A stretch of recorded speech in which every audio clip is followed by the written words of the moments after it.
18 के श्लोक नंबर 62 में भगवान स्वयं कह रहे हैं कि अर्जुन उस परमेश्वर की शरण में जा जिसकी कृपा से परम शांति व शाश्वत स्थान अर्थात सतलोक को प्राप्त होगा। वो परमेश्वर कौन है, कहां है, कैसा है, जानने के लिए कृपया अवश्य सुनिए जगत गुरु तत्वदर्शी संत रामपाल जी महाराज के अमृत वचन। सतगुरुदेव की जय। सर्वसंग से प्रार्थना है, सत्संग प्रारंभ हो रहा है। कृपया सत्संग स्थल पर शांति पूर्वक विराजमान होकर के श्रद्धा से सत्संग सुने। परमेश्वर की प्यारी आत्माओं से पुनर्निवेदन है, सत्संग प्रारंभ हो रहा है। कृपया सत्संग स्थल पर शांति पूर्वक विराजमान होकर के श्रद्धा से सत्संग सुने। सत साहिब सतगुरुदेव की जय। बंदी छोड़ कबीर परमेश्वर जी की जय। बंदी छोड़ गरीबदास जी महाराज जी की जय। स्वामी राम देवानंद जी गुरु महाराज जी की जय हो।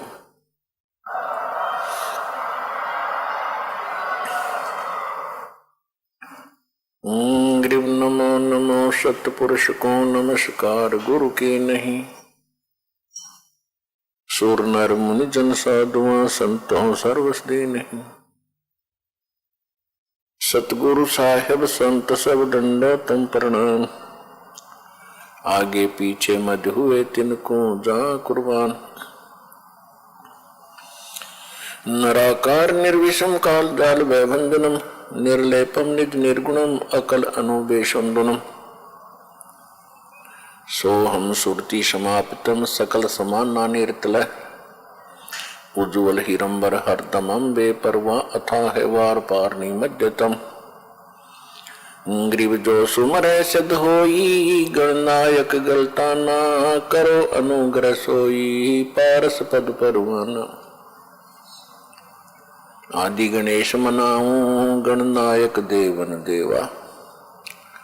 चरण कमल लाऊं आदंत करूं सेवा।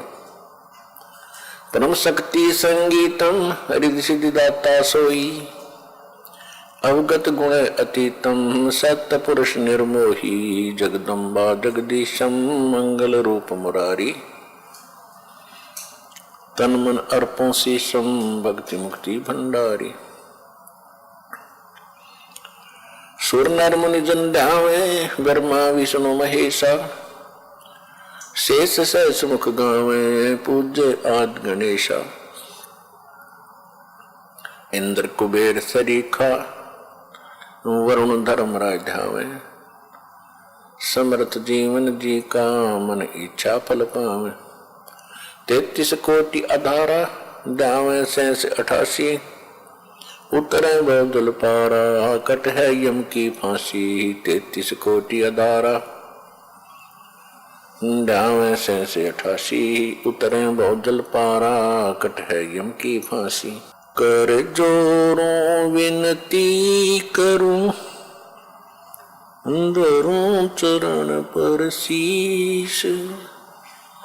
गुरु जी राम देवानंद जी महाराज ने दियो नाम बख्शीश। कोटि कोटि सिजदा करूं कोटि कोटि प्रणाम।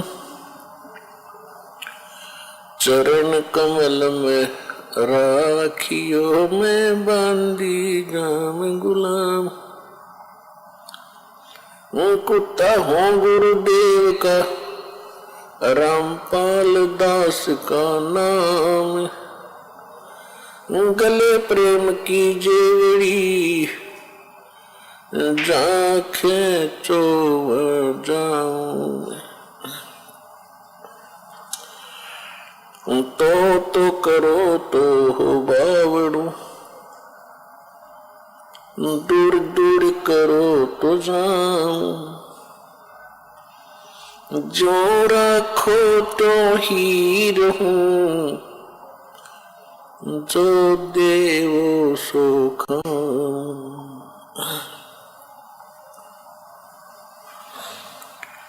परम पिता परमात्मा पूर्ण ब्रह्म सर्व सृष्टि रचनहार कबीर परमेश्वर जी की असीम रजा से आप सभी पुण्यात्माएं सत्संग सुनने के लिए उपस्थित हुए। जिस प्राणी के बहुत ही पुण्यक्रम पूर्व जन्म के उनके साथ होते हैं, उनको ये सु अवसर प्राप्त होता है। अन्यथा ऐसे अनमोल जीवन को ये प्राणी मनुष्य जीवन को ऐसे ही माया के जोड़ने में और सांसारिक परंपराओं को निभाने में इसी में नष्ट करके आगे महाकष्ट को प्राप्त होता है। 84 लाख प्रकार के प्राणियों के शरीरों में ना जाने कितने कष्ट उठाता है, जंगलों में भटकता है, भूखा प्यासा गर्मी सर्दी इनसे पशु पीछे पड़े रहते हैं, एक पल की चैन नहीं। जिन प्राणियों को ये मानव शरीर प्राप्त होता है, उनके ऊपर परमात्मा की विशेष श्रद्धा होती है। पिछले पुण्य कर्म बहुत ज्यादा उनके संग होते हैं। अन्य समाज के विचारों से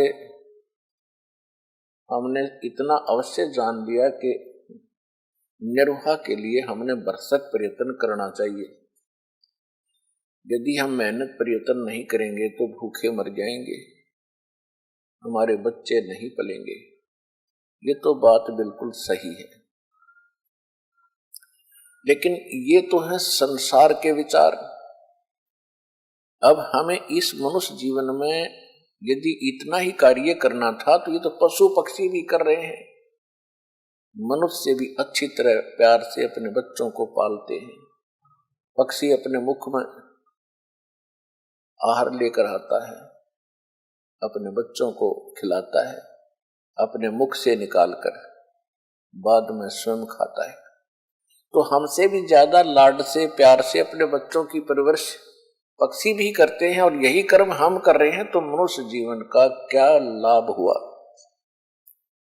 इतना कर्म नहीं, इतना ही कार्य नहीं था। अब सत्संग में आने से प्राणी को ज्ञान होता है कि मनुष्य जीवन का एक विशेष कार्य था। यदि वो कार्य मनुष्य जीवन प्राप्त प्राणी नहीं करता है तो उसका मनुष्य जीवन पशु के तुल्य है, पक्षियों के तुल्य है। जैसा क्रिया वो करते ऐसे ही ये सब कर रहे। आप जी के ऊपर वो कृपा हुई है जो परमात्मा ने आपको मनुष्य जीवन दिया। मनुष्य जीवन के बाद फिर आपको सत्संग प्राप्त हुआ। अब इसमें थोड़ी सी सावधानी की आवश्यकता है कि एक तो आप जी ने ज्ञान पूर्ण रूप से ग्रहण करना है। परमेश्वर ने आपको ऐसे स्थान पर लाकर खड़ा कर दिया है कि शायद असंख्य युगों के बाद आपको ये अवसर प्राप्त हुआ होगा। ऐसे स्थान पर ऐसे ज्ञान को प्राप्ति के लिए तुम आए हो, तो इसमें बड़ी सावधानी बरतनी है। ज्ञान ध्यान से ग्रहण करना है। यह सब प्रमाण दिखाई जाते हैं। आपको पहले शिक्षित इसीलिए किया भगवान ने कि आप सदग्रंथों को स्वयं जान सकें, सत्य और असत्य का निर्णय कर सकें। अभी तक हम इसीलिए काल के जाल में फंसे रह जाते थे कि हम इन नकली और असली ज्ञान को नहीं परख पाए, क्योंकि हमें स्वयं ज्ञान नहीं था। तो परमात्मा ने इस कलयुग के इस समय में सबसे पहले हमें ज्ञान ही देना था, और ज्ञान देने के लिए आपको शिक्षित भी करना था। तो अभी 30-40 वर्ष से उरे दास देख रहा है कि कैसी बाढ़ सी आ गई शिक्षा की। छोटे छोटे 3-3 वर्ष के बच्चों को स्कूल भेजना शुरू कर देते हैं माँ बाप। तो परमात्मा की प्रेरणा है। शिक्षा से हम भगवान को पहचान सकते हैं, अन्यथा इस शिक्षा का कोई काम नहीं। अब परमात्मा प्राप्ति के लिए हमने असंख्य जन्म खो दिए, जंगलों में हम गए।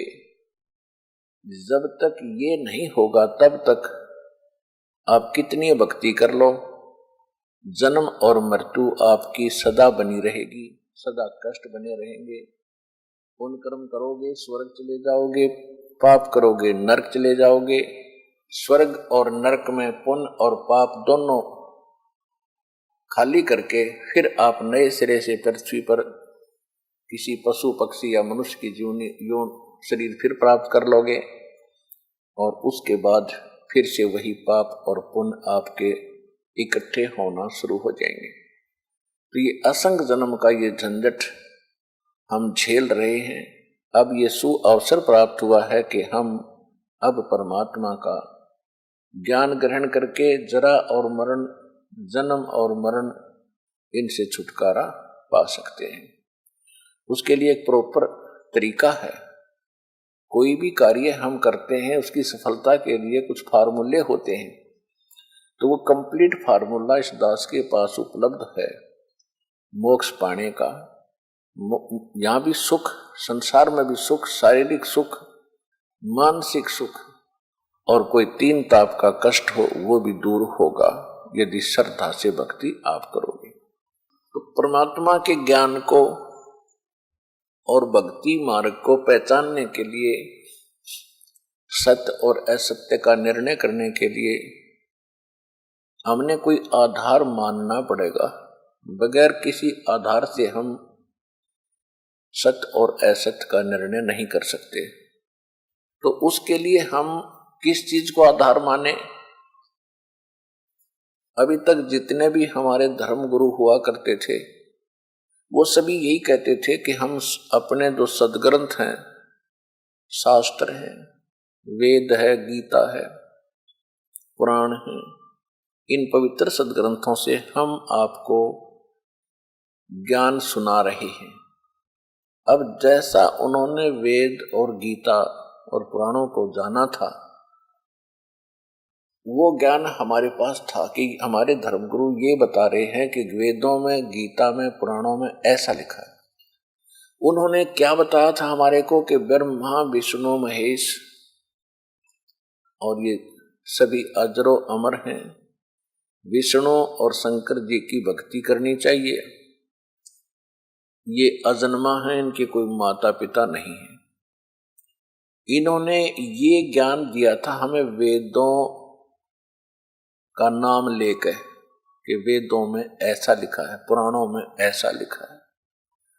और श्रीमद् भगवत गीता में श्री कृष्ण जी को पूर्ण परमात्मा सिद्ध करके इन्होंने अपने लोक वेद दंत कथा हमें सुना रखी थी। और परमात्मा स्वयं आते हैं अपना यथार्थ ज्ञान बताने के लिए। वो प्रत्येक युग में आते हैं, लेकिन उस समय हम परमात्मा को पहचान नहीं पाते क्योंकि हमने ज्ञान गलत ग्रहण कर रखा होता है। और हमारी जो बुद्धि होती है वो इस बात पर टिकी होती है कि परमात्मा तो निराकार होता है। फिर कुछ एक ऐसा ज्ञान हमें मिला था कि श्री राम श्री कृष्ण ये परमात्मा थे, पूर्ण ब्रह्म थे, सारी सृष्टि के रचने वाले थे। फिर हम अगर साकार भगवान को मानने लगे तो राम और कृष्ण इन्हीं तक सीमित हो गए। अब हमें अपने सदग्रंथों 600 वर्ष पहले भगवान ने आकर बताया था, तीन देव की जो करते भक्ति उनकी कदे ना होवे मुक्ति। कि ब्रह्मा विष्णु महेश की जो भक्ति करते हैं उनका मोक्ष कभी नहीं हो सकता, क्योंकि ये तीनों देवता भी नाशवान हैं। और नाशवान की भक्ति करेंगे तो हम स्थिर कैसे हो सकते हैं, हमारा मोक्ष कैसे हो सकता है? कौन सा मोक्ष? श्रीमद् भगवत गीता अध्याय नंबर 18 के श्लोक नंबर 62 में कहा कि अर्जुन तू सर्वभाव से उस परमेश्वर की शरण में जा, उसकी कृपा से तू परम शांति को और सनातन परम धाम को प्राप्त होगा। गीता अध्याय नंबर 15 के श्लोक नंबर 4 में कहा कि अर्जुन तत्वदर्शी संत की प्राप्ति के उपरांत परमेश्वर के उस परम पद की खोज करनी चाहिए, जहां जाने के बाद साधक फिर लौटकर कभी संसार में नहीं आते और केवल उसी परमात्मा की भक्ति कर जिसने सब ब्रह्मांडों की रचना की है। इससे एक तो यह सिद्ध हो गया कि गीता ज्ञान दाता से अन्य कोई भगवान है, और गीता ज्ञान देने वाला स्वयं कह रहा है कि उस परमात्मा की भक्ति करो, अन्य की नहीं करनी, और उसकी भक्ति से आप वो पद प्राप्त करोगे, वो स्थान प्राप्त करोगे कि फिर कभी जरा मरण नहीं होगा, फिर लौटकर संसार में कभी नहीं आओगे। अपने विषय में गीता ज्ञान देने वाला भगवान खुद कह रहा है कि अर्जुन, दूसरे अध्याय के 12वें श्लोक में, चौथे अध्याय के 5वें और 9वें श्लोक में, 10वें अध्याय के दूसरे श्लोक में, कि अर्जुन तेरे और मेरे बहुत जन्म हो चुके हैं, तू नहीं जानता मैं जानता हूं। इससे सिद्ध है कि गीता ज्ञान देने वाला भी नाशवान, तो उसके पुजारी आप नाशवान, तो वो मोक्ष नहीं हुआ जो 15वें अध्याय के 4थे श्लोक में लिखा है कि जहां जाने के बाद साधक फिर कभी लौटकर संसार में नहीं आता। 18वें अध्याय के 62वें श्लोक में क्या है कि उस परमेश्वर की शरण में जा जो पूर्ण मोक्ष देता है, उसकी कृपा से तू परम शांति को प्राप्त होगा और शाश्वत स्थान को प्राप्त होगा। शाश्वत स्थान माने जिस स्थान का कभी नाश ना होता हो, हम उसे सतलोक कहते हैं और गीता में उसको सनातन परम धाम कहा है। तो सतलोक की प्राप्ति के लिए फिर उसने बताया है कि उस परमात्मा की शरण में जा जो ये मोक्ष तुझे प्राप्त कराएगा। उसके लिए चौथे अध्याय के 34वें श्लोक में कहा कि अर्जुन, उस ज्ञान को, जो ज्ञान चौथे अध्याय के 32वें श्लोक में कहा है कि परमात्मा स्वयं आते हैं अपने मुख कमल से तत्व ज्ञान, यथार्थ ज्ञान, अपने द्वारा रची हुई सृष्टि का और यज्ञों यानी धार्मिक अनुष्ठानों की जानकारी वो स्वयं अपने मुख कमल से बोलकर देते। चौथे अध्याय के 32वें श्लोक में एक ब्रह्मणे मुखे शब्द है मूल पाठ में, तो इन अनुवादकों ने अपनी अज्ञानता के कारण उसका अनर्थ कर दिया।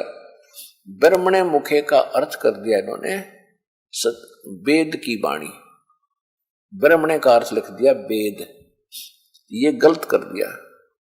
ब्रह्मणे का अर्थ 17वें अध्याय के 23वें श्लोक में इन्हीं अनुवादकों ने सही किया है, उसका अर्थ किया है, ब्रह्मणे का अर्थ किया है सच्चिदानंद घन ब्रह्म यानी पूर्ण परमात्मा। ओम तत् सत इति निर्देश ब्रह्मणे त्रिविध समर्थ है। उसका अर्थ बनता है कि उस सच्चिदानंद घन ब्रह्म पूर्ण परमात्मा के पाने के का 3 मंत्र का जाप है ओम तत् सत इति निर्देश है। तो वहां ब्रह्मणे शब्द है, तो ब्रह्मणे शब्द का अर्थ सही किया वहां पर इन्होंने, इनकी बुद्धि वहां विचलित नहीं हुई। सच्चिदानंद घन ब्रह्म के पाने का यानी गीता ज्ञानदाता से कोई और परमात्मा है, वो ब्रह्मणे कहलाता है, यानी ब्रह्म से बड़ा भगवान। ब्रह्म ते गीता ज्ञानदाता है, श्री कृष्ण में प्रवेश करके बोल रहा है, ये काल है।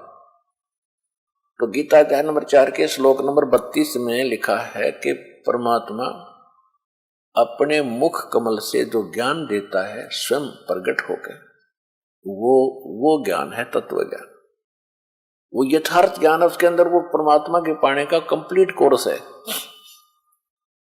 चौथे अध्याय के 34वें श्लोक में उसने कह दिया कि उस ज्ञान को तत्वदर्शी संत जानते हैं, उनके पास जाकर समझो, दंडवत प्रणाम करो, निष्कपट भाव से विनम्रता से प्रसन्न करो, तब वो तत्वदर्शी संत तुम्हें उस तत्व ज्ञान का उपदेश करेंगे। इससे एक तो यह सिद्ध हो गया कि गीता में वो ज्ञान नहीं है, लेकिन गीता का ज्ञान जो है ये नकारा नहीं जा सकता, इनकम्प्लीट है लेकिन यथार्थ है, अधूरा है, जैसे एक तो 5वीं कक्षा का सिलेबस होता है पाठ्यक्रम, एक 10वीं तक का होता है। तो गीता और वेद ये समझो मैट्रिक यानी 10वीं तक का सिलेबस है। 10वीं तक का सिलेबस गलत नहीं होता, आगे की पढ़ाई के लिए आगे सिलेबस और होता है। और परमेश्वर की वाणी में वो कंप्लीट है प्रथम से लेकर और लास्ट पढ़ाई तक। तो वो है तत्व ज्ञान। उस तत्व ज्ञान की प्राप्ति के उपरांत अपने को न वेदों की आवश्यकता, न गीता की, न पुराणों की, न कुरान, न बाइबल की। क्योंकि वो ज्ञान ऐसा छुप गया हमसे कि उसको तो हमने गलत मान लिया, और जो गलत ज्ञान हमें प्राप्त था उसको हमने सत्य मान लिया। जबकि हमारे सदग्रंथ ये बता रहे हैं कि जो 600 वर्ष पहले परमात्मा कबीर जी बनारस में, काशी में एक दुल्हे की भूमिका करते हुए और ये ज्ञान भी यथार्थ बोला करते थे, उस ज्ञान के अंदर आज परमात्मा के ज्ञान में ये वेद और गीता वाला ज्ञान पुराणों का ज्यों का तो लिखा है। और जिसकी ऑप्शन छोड़ रखी है कि उस तत्वदर्शी संत से पूछो, वो ज्ञान भी है उसमें। तो वो तत्व ज्ञान है, वो सूक्ष्म वेद है, वो 5वां वेद है। तो सूक्ष्म वेद परमात्मा ने स्वयं आकर बोला है। तो उस ज्ञान को, जो ज्ञान हमने रिजेक्ट कर रखा था अज्ञानी संतों ऋषियों की सुनी सुनाई दंत कथाओं से, उस यथार्थ ज्ञान को पहले तो पुराणों से, वेदों से, कुरान से, बाइबल से, गीता से आपको ये सिद्ध करके दिखाया है कि ये ज्ञान परमात्मा ने 600 वर्ष पहले कहा था, जो आज हमारे पवित्र बुक्स में, होली बुक्स के अंदर विद्यमान है। और जो इनमें नहीं है वो भी उसमें है, जिसम का ऑप्शन छोड़ रखा है कि उस तत्वदर्शी संत से पूछो, वो तत्व ज्ञान के अंदर विद्यमान है, तो वो भी उसमें है।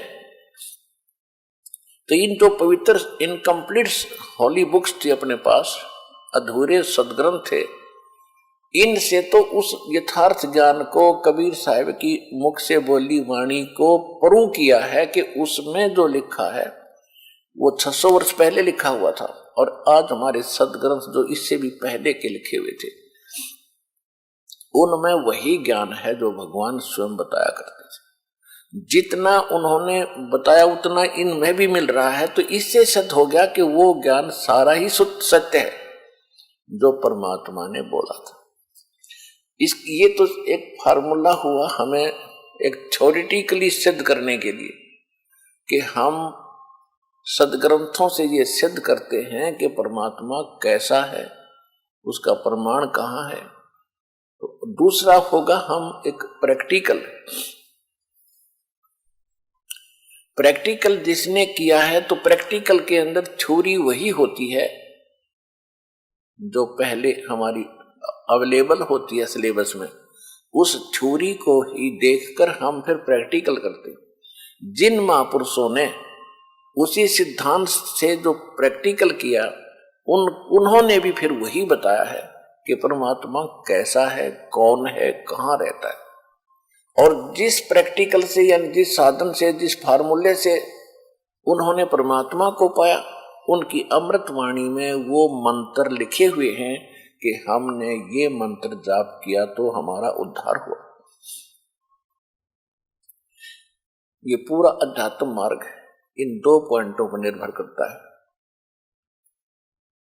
एक तो हम अपने सदग्रंथों को सही मानते हैं, उसमें जो प्रमाण है, फिर हम उन महापुरुषों को भी सत्य मानते हैं, उनकी महिमा आज तक गाते सुनते आए, उनकी वाणी को भी अपने ज्ञान के आधार में लेते रहे सत्संग में। और उन्होंने कैसे भगवान पाया और कैसा बताया, और वही वेदों में मिला और वही परमात्मा की वाणी में मिला। तो इन सब से मिलकर के एक निष्कर्ष निकल आता है कि ये तो भगवान है, इसके पाने का ये तरीका। इसके अतिरिक्त और कोई साधना करते हैं तो वो व्यर्थ है। गीता अध्याय नंबर 16 के श्लोक 23 और 24 में स्पष्ट किया है कि शास्त्र विधि को त्याग कर जो मनमाना आचरण करते हैं, यानी जो सदग्रंथों में जो विधि लिखी है भगवान की भक्ति की, उससे हटकर जो अन्य कोई साधना करता है, जाप करता है, कोई क्रिया करता है, तो वो शास्त्र विरुद्ध है। और शास्त्र विधि को त्याग कर जो मनमान आचरण करते हैं, उनको न तो सुख होता है, न उनको कोई सिद्धि प्राप्त होती है, न उनकी गति होती है। तो इसे सिद्ध है कि व्यर्थ हुए वो साधना। और हमने कौन सी साधना करनी चाहिए? 24वें श्लोक में 16वें अध्याय के गीता में लिखा है कि इससे तेरे लिए अर्जुन कर्तव्य और अकर्तव्य की अवस्था में, यानी कौन सी साधना करनी चाहिए और कौन सी ना करनी चाहिए, सदग्रंथ ही प्रमाण है। किसी की दंत कथा पर विश्वास करके अपना जीवन नष्ट ना करना। फिर दूसरे अध्याय के 53वें श्लोक में श्रीमद् भगवद गीता में लिखा है कि जिसमें अर्जुन तेरी बुद्धि भ्रमित करने वाले भिन्न भिन्न प्रकार के विचारों से हटकर एक तत्व ज्ञान पर, परमात्म ज्ञान पर स्थिर हो जाएगी, तब तू योगी होगा, यानी भगत बनेगा, योग को प्राप्त होगा। नहीं तो तुझे कोई भी डगमा कर देगा किसी पॉइंट पर आकर के। तो जब तेरी बुद्धि भिन्न भिन्न प्रकार के भ्रमित करने वाले धार्मिक विचारों से हटकर एक तत्व ज्ञान के ऊपर, परमात्म ज्ञान पर स्थिर हो जाएगी, तब तू योग को प्राप्त होगा। तब तो तू योगी बनेगा, भगत बनेगा। योगी मान साधक जो परमात्मा पाने की प्रयत्न करे। हमने योगी मान रखा वो जो केवल जो आसन करता है, ऐसे वैसे अटपट करता है। ये तो एक प्राकृतिक चिकित्सा होती है, ये योग नहीं है। ये योगी, ये भक्ति नहीं है, इसको योगी नहीं कह सकते। ये तो प्राकृतिक चिकित्सक है। लेकिन पहले ये साधक जो ऋषि होते थे, ये अपने स्वास्थ्य के लिए ये क्रिया भी साथ करते थे, क्योंकि स्वस्थ शरीर से ही भक्ति बनती है। ये योग जो है भक्ति के लिए एक सहयोगी है, ना कि इसे मोक्ष नहीं है। भक्ति का मीन स्वास्थ्य रखने के लिए पहले और ये ऐसी वैसी साधनाएं नहीं थी। और विशेषकर ये ऋषि लोग ही जो ज्यादा समय अपना बैठते थे, साधना करते थे। इनके पास और कोई काम तो था ही नहीं, क्योंकि सदग्रंथों को पढ़ना, जनता को समझाना। एक मजदूर व्यक्ति है, किसान व्यक्ति है, सारा दिन उसका तो अपयोग हो जाता है, सारा दिन मेहनत करता, धंधा करता, उसको जरूरत ही नहीं उस योग करने की। वो तो वैसे ही स्वस्थ रहेगा, खुली हवा में रहता है, सारा दिन काम करता है। ये ऋषि लोग बैठे रहा करते थे, या तो साधना गलत करने के उद्देश्य से, साधना की ठीक थी नहीं इसलिए ज्यादा हठ योग करके बैठते थे। तो उसके लिए इन्होंने अपना योग साधना करनी अनिवार्य थी। सारा दिन बैठे रहने से शरीर खराब होता है। तो हम इन्हीं को देखकर फिर उसको भी एक साधन मान लिया भक्ति का। योग करना कोई अनिवार्य नहीं है जो मेहनत मजदूरी करते हैं। योग साधना करना कोई पाप नहीं, बुरा नहीं। जिनका बैठने का काम है वो योग कर सकते हैं, 10-20 मिनट, आध घंटा, जैसा समय मिले स्वास्थ्य के लिए। लेकिन योगी का अर्थ यहाँ गीता अध्याय नंबर 2 के श्लोक नंबर 53 में है, भगत से संबंधित है। तब तू भगत बनेगा, क्योंकि आप फिर डगमग नहीं हो सकते। इसलिए आपको सबसे पहले वो ज्ञान सुनाया जाता है। तो उसके लिए हमने अपने मन को रोकने के लिए, दृढ़ता पैदा करने के लिए, स्थिर रहने के लिए कुछ सहारा चाहिए। उसके लिए हमारे पहले तो आप दास ने बताया कि सदग्रंथ, जो सदग्रंथ हैं जिनको हम आज तक सत्य ज्ञान युक्त मानते रहे, प्रथम तो आप जी ने वो आधार बनाना है। दूसरे फिर हमारा जो दास आपको प्रमाणित करके दे रहा है कि इससे भी ऊपर उठ के एक ऐसा ज्ञान है, ऐसा सूक्ष्म वेद है, तत्व ज्ञान है, जिसमें इन ग्रंथों वाला ज्ञान तो है ही है, और जो इनमें नहीं है, इनमें किसी और से जानने के लिए कहा है, वो भी उसमें है। लेकिन वो भी एक वेद है, सूक्ष्म वेद है। जब इन वेदों को हमारे धर्म गुरु नहीं समझ सके तो सूक्ष्म वेद को समझना तो बहुत ही दूर की बातें हैं।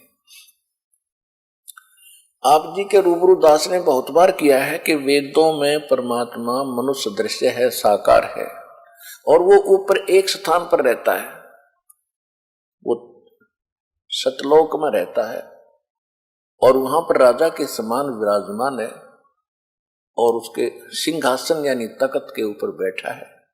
सारी सृष्टि राजा के समान देखने में राजा के समान है, उसकी सारी शोभा, सिर पे मुकुट है मालिक है, ऊपर एक बहुत बड़ा छत्र है और उनके एक रोम में यानी बाल, रोम बोलते हैं, बाल शरीर के बाल को रोम बोलते हैं, और जहां रोम ये बाल उगा है उसको रोम कूप बोलते हैं, यानी बाल कहो ये रोम कूप। तो इसमें करोड़ सूर्य मिला दे, करोड़ चंद्रमा, इतना उनके एक बाल की शोभा है। तो इससे ये परमात्मा, ये वेदों में लिखा है और यही परमात्मा ने स्वयं आकर बताया है और यही उन महापुरुषों ने ज्ञान दिया है, बताया आंखों देखा जिनको परमात्मा मिले हैं। और वो परमात्मा फिर वहां से चलकर आता है, सह शरीर आता है और 3 प्रकार से वो अपनी लीला करता है।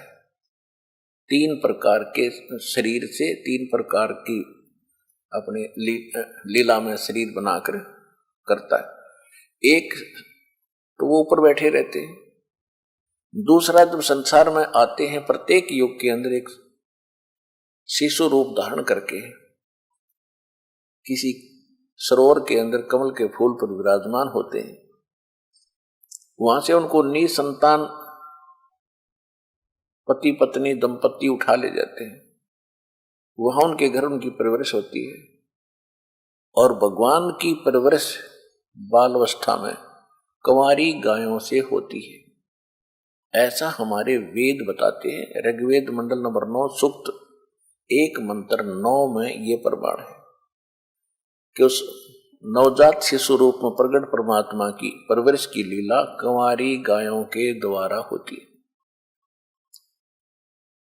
और फिर वो धीरे धीरे लीला में शरीर में बड़ा होते हैं तो छोटी सी आयु में ही वो परमात्मा बड़े बड़े विद्वानों के छक्के छुड़ा देते हैं ज्ञान में, क्योंकि वो आते ही ज्ञान बताने के लिए।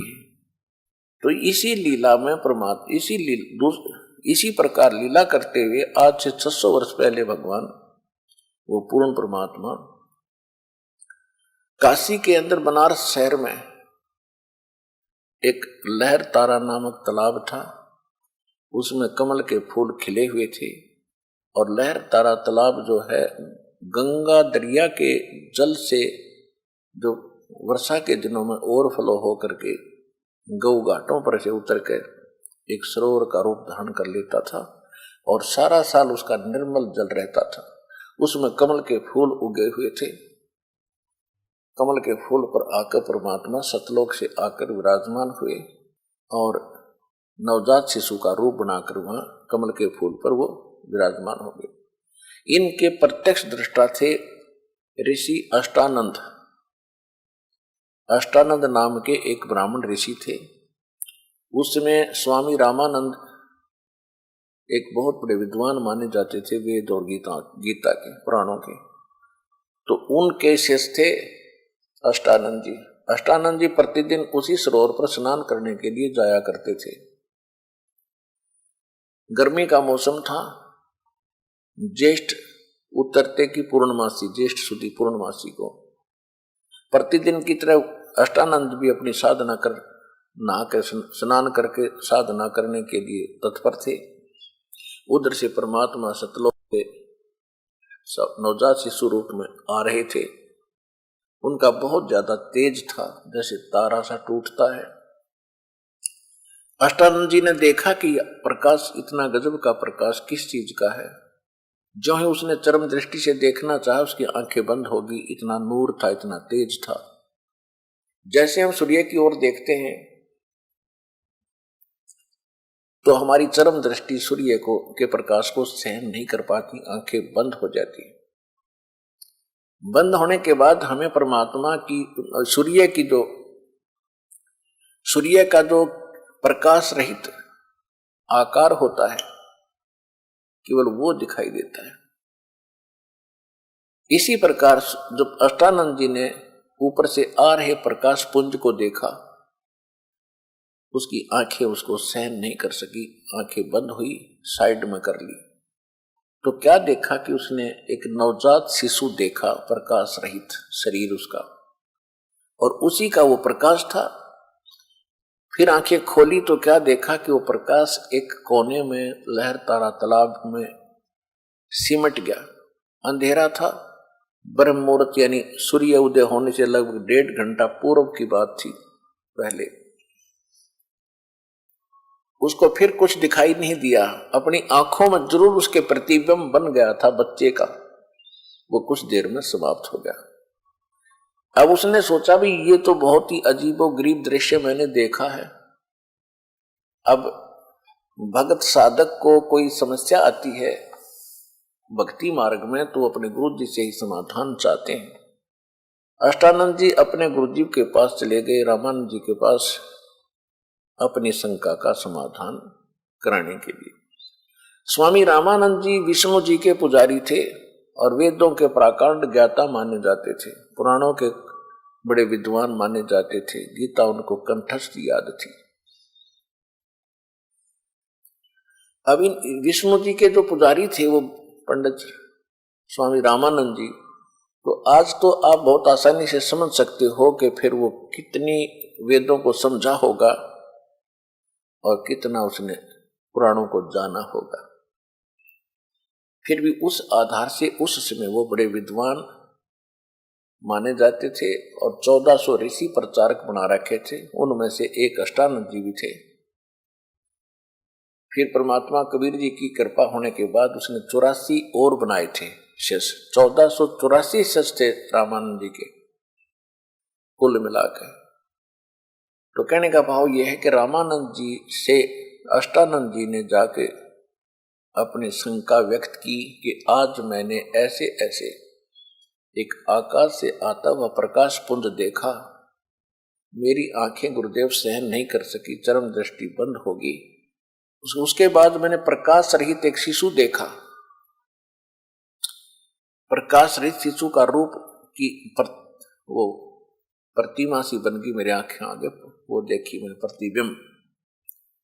ये क्या कारण है मालिक, मैं समझ नहीं सका। ये प्रकाश मैंने तो देखा, उसके बाद नवजात शिशु का आकार देखा, ये कोई मेरी भक्ति की उपलब्धि है या कोई मेरा वैसे भ्रम है?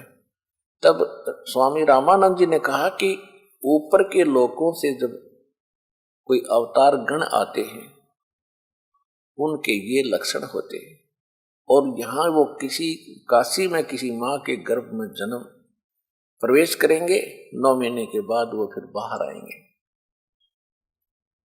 अब स्वामी रामानंद जी को इतना ही ज्ञान था कि इनके भगवान माँ से ही जन्म लेते हैं, अवतार भी माँ से जन्म लेकर आते हैं। अब गुरु जी जो शंका समाधान कर देते हैं शिष्य के लिए फाइनल होती है। अष्टानंद का शंका समाधान जैसा रामानंद जी ने कराया वो कर दिया।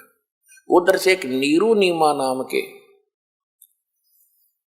एक मुसलमान जुलाहे थे,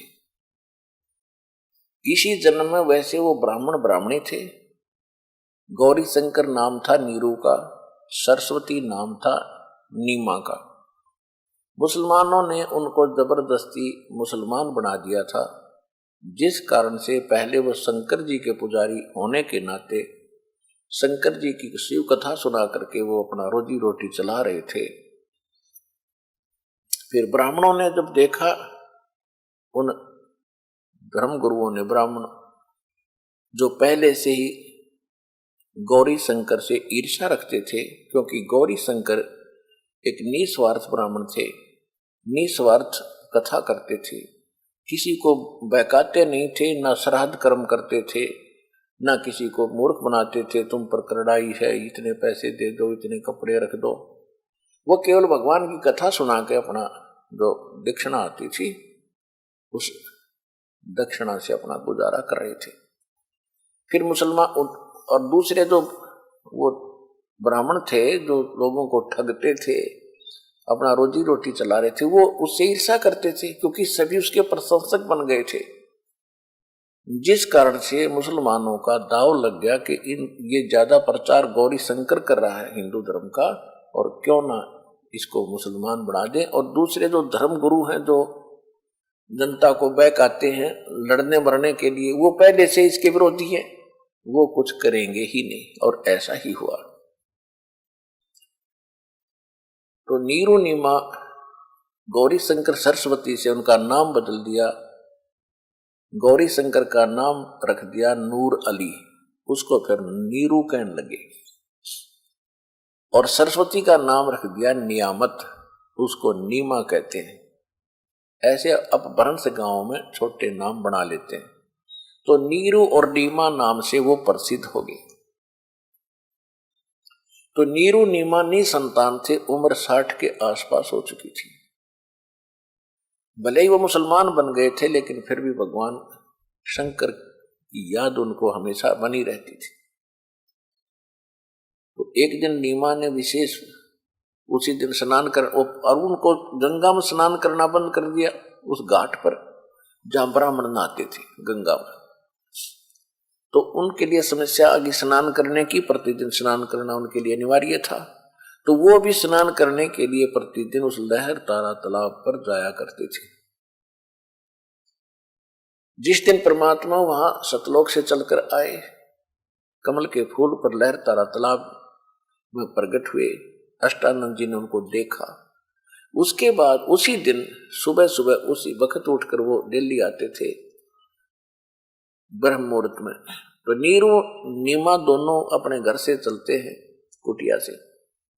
तो नीमा को पहले दिन कोई ऐसी संसारिक रिश्तेदार कोई उनके घर आ गई, उसने भी नीमा से पूछा कि आपके कोई संतान नहीं है? तो उसने कहा नहीं, संतान नहीं है। तो ये बात चली पड़ती है कि संतान तो होनी चाहिए थी, भगवान या क्या किया परमात्मा ने आपके साथ, कोई बच्चा है तो संसार में हिस्सा है, नहीं तो ऐसे ही दुखी होकर मर जाना है, ऐसा जन्म हुआ या ना हुआ बराबर है। तो जैसे संसार के विचार ऐसे ही होते हैं, लेकिन परमात्मा के अध्यात्म मार्ग के इसके विपरीत विचार होते हैं। यहां जिसके भी कोई संतान है, ये कोई वैसे नहीं है लड़का है या लड़की है, यह नाता रिश्ता कोई जुड़ा है, ये पिछले संस्कार हैं, पिछले जन्म का आपने किसी का लेना है, किसी का देना है, वो पुत्र पुत्री रूप में आपसे प्राप्त कर रहे हैं। और जिनके संतान नहीं है वो फ्री हो चुके हैं, उनका कोई अभी किसी से लेना देना शेष नहीं है। यदि उनको भक्ति मिल जाती है वो तो बहुत आसानी से पार हो सकते हैं, बहुत ही आसानी से, उनको तो देर नहीं लगे। लेकिन हमारे संसार के विचार उनको इतने विचलित कर देते हैं, वो भक्ति तो भूल जाते, एक खीरट लगा लेते, संतान हो संतान हो संतान हो। अब वहां संतान भी नहीं हो सकती ऐसे कहने से, क्योंकि उनके भाग्य में नहीं।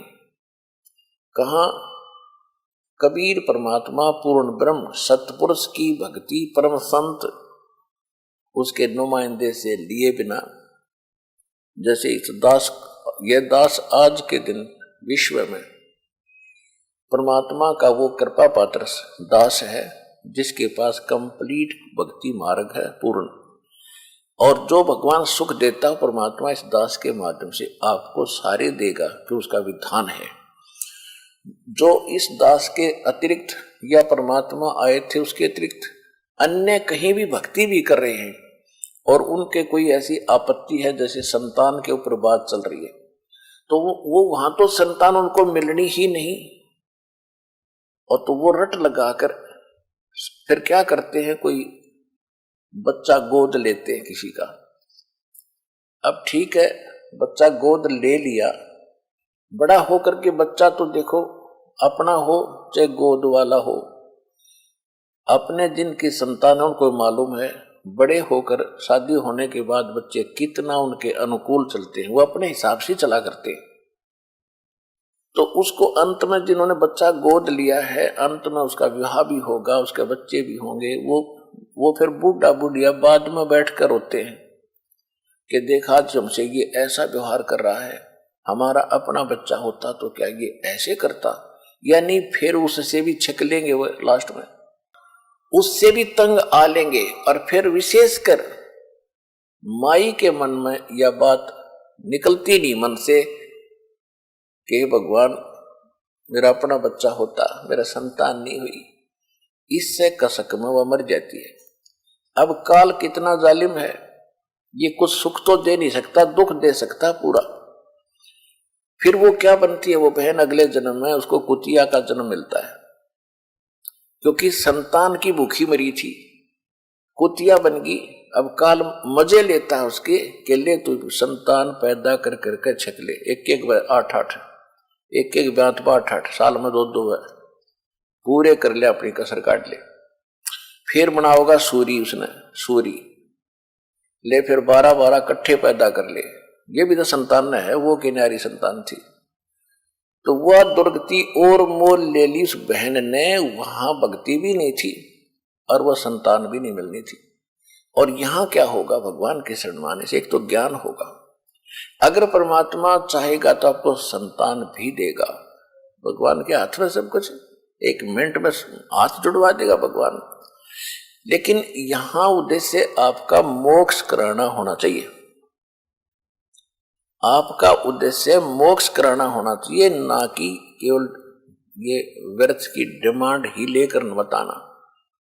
परमात्मा आपके, क्योंकि हमारा उद्देश्य मोक्ष कराना, और मोक्ष हो गया तो आपका सदा का झंझट मिटेगा। ये लड़के लड़की संतान तो असंख्यों बार पैदा कर लिए, असंख्यों बार आपके सामने मर लिए, और हाहाकार आपने 100 बार कर ली। तो ये कोई जीवन नहीं है। इसी आशा को लेकर ही केवल सतलोक आश्रम बरवाला में आना आपका व्यर्थ है। यहां आने के लिए मूल उद्देश्य आप मोक्ष समझो, जो सबसे दुर्लभ वस्तु यहां प्राप्त है। उसके साथ साथ परमात्मा चाहेगा कि आपको कोई संतान अपनी देनी है तो दे देगा, उसके बच्चे पाल पोस जाएंगे, उसकी आत्मा को बड़ी करेंगे। और नहीं देता है तो शुक्र बनाओ दाता का कि आप जो करोगे वो सही करोगे मालिक। और हमें तो ज्ञान नहीं, अपना मोक्ष उद्देश्य रखो, नहीं तो फिर वह दुर्गति होगी जो अभी बताई। क्योंकि यहां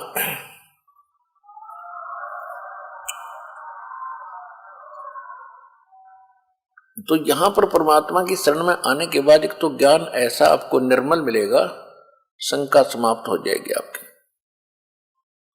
असंख्य जन्म हम जन्म लिए, असंख्य जन्म हम मृत्यु को प्राप्त हुए, असंख्य जन्मों में हमारी ना जाने कितनी कितनी संतान होली। संतान परमात्मा देता है, धन्यवाद दाता का। नहीं देता है तो ये समझो कि हमारे ऊपर मेर घड़ी मालिक की, हमारा पीछा छूट जाए।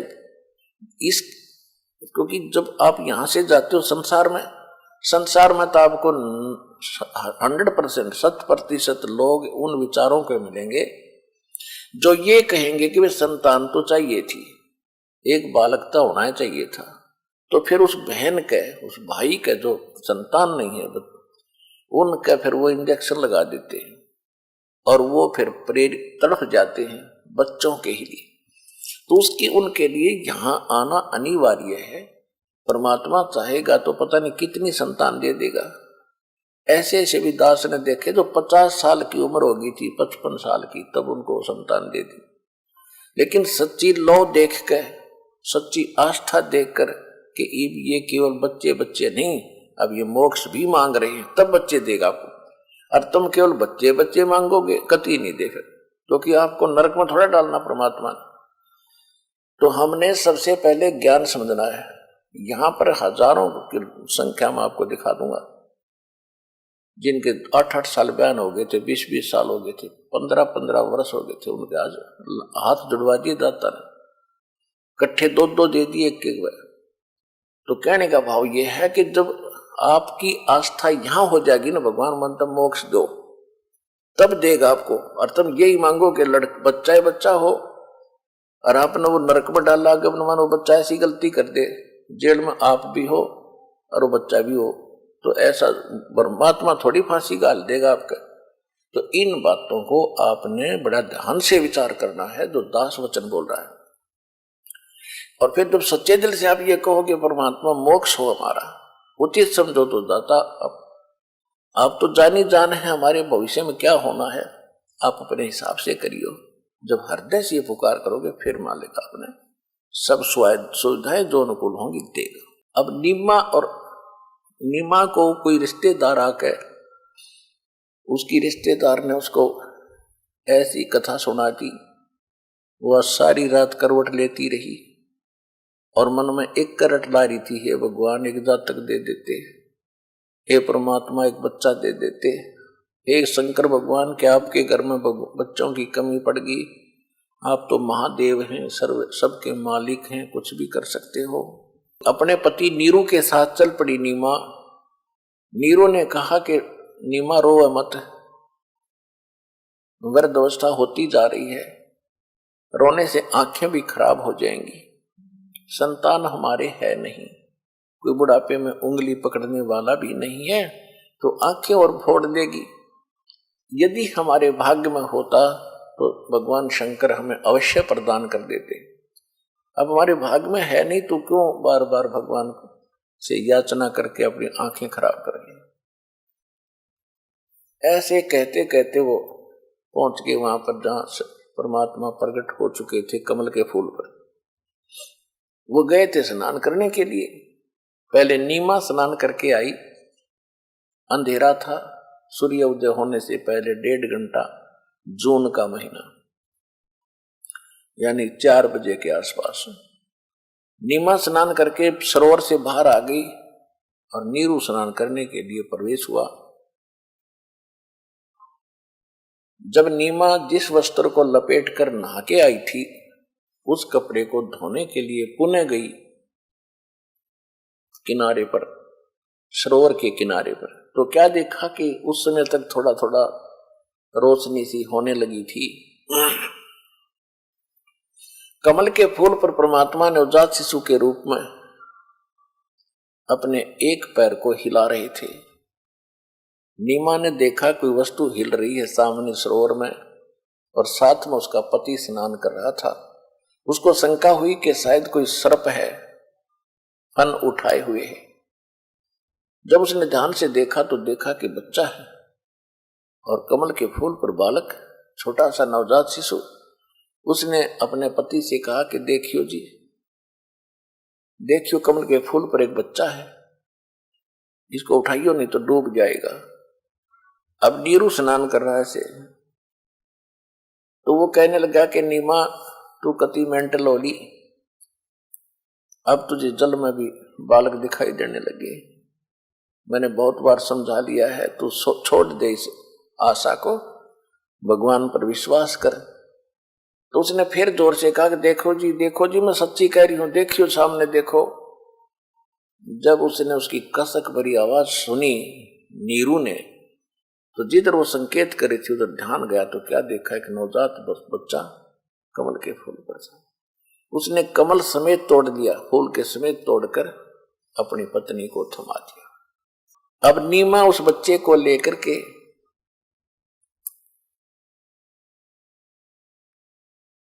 भगवान की गिफ्ट मान के, उस बोली को क्या पता था भगवान इतनी गोदी में, और शंकर भगवान का शुक्र मना रही है कि हे शंकर भगवान, आज ही मैंने आपका हृदय से आपकी पुकार की थी और आज ही आपने मुझे लाल दे दिया। हे परमात्मा, सौ शुक्र है तेरा। और बहुत प्यार करती है अपने बच्चे की तरह, कभी मुंह चूमे, कभी लाड करे, माथा चूमे बालक का। अब नीरू स्नान करके बाहर आया तो उसने विचार किया कि भी संसार के लोग पूछेंगे कहां से लाए। हम कहेंगे कमल के फूल पर मिला है तो लोगों को विश्वास नहीं होगा, ये कमल के फूल पर बालक हो ही नहीं सकता। तुम किसी का चुरा कर लाए हो, वो मां रो रही होगी, इसको वापस देकर आओ, चलो हमारे साथ किसका है। वो हमारी पिटाई भी करेंगे, नगर भी छुड़वा देंगे और बच्चा भी छीन लेंगे। क्योंकि अभी तो हम जबरदस्ती मुसलमान बना दिए गए थे। मुसलमानों में हमारा कोई नाता रिश्ता विशेष नहीं, हिंदू हमसे नफरत करते हैं, हमारा कोई साथी नहीं। इन सब विचारों से प्रभावित होकर उसने अपनी पत्नी से कहा कि नीमा इस बच्चे को यहीं रख दे, इसी में हमारी खैर है। सारी बात बताई, ऐसा हो सकता है, ऐसा हो सकता है, ऐसा हो सकता है।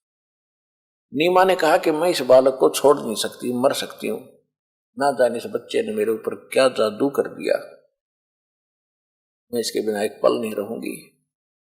तो नीरू ने सोचा कि देख किसी मूर्ख है, कोई मानती नहीं मेरी एक बात भी, या हठ करने लगी है, क्योंकि मैं इसकी सारी बात मानता रहा, क्योंकि ये सोच करके इसके बालक नहीं है या दुखी ना हो जाए, इसकी हर एक बात को मैं मानता रहा हूं, आज या जद हो। तो उसने कहा कि तू ऐसी हठ करने लगी है,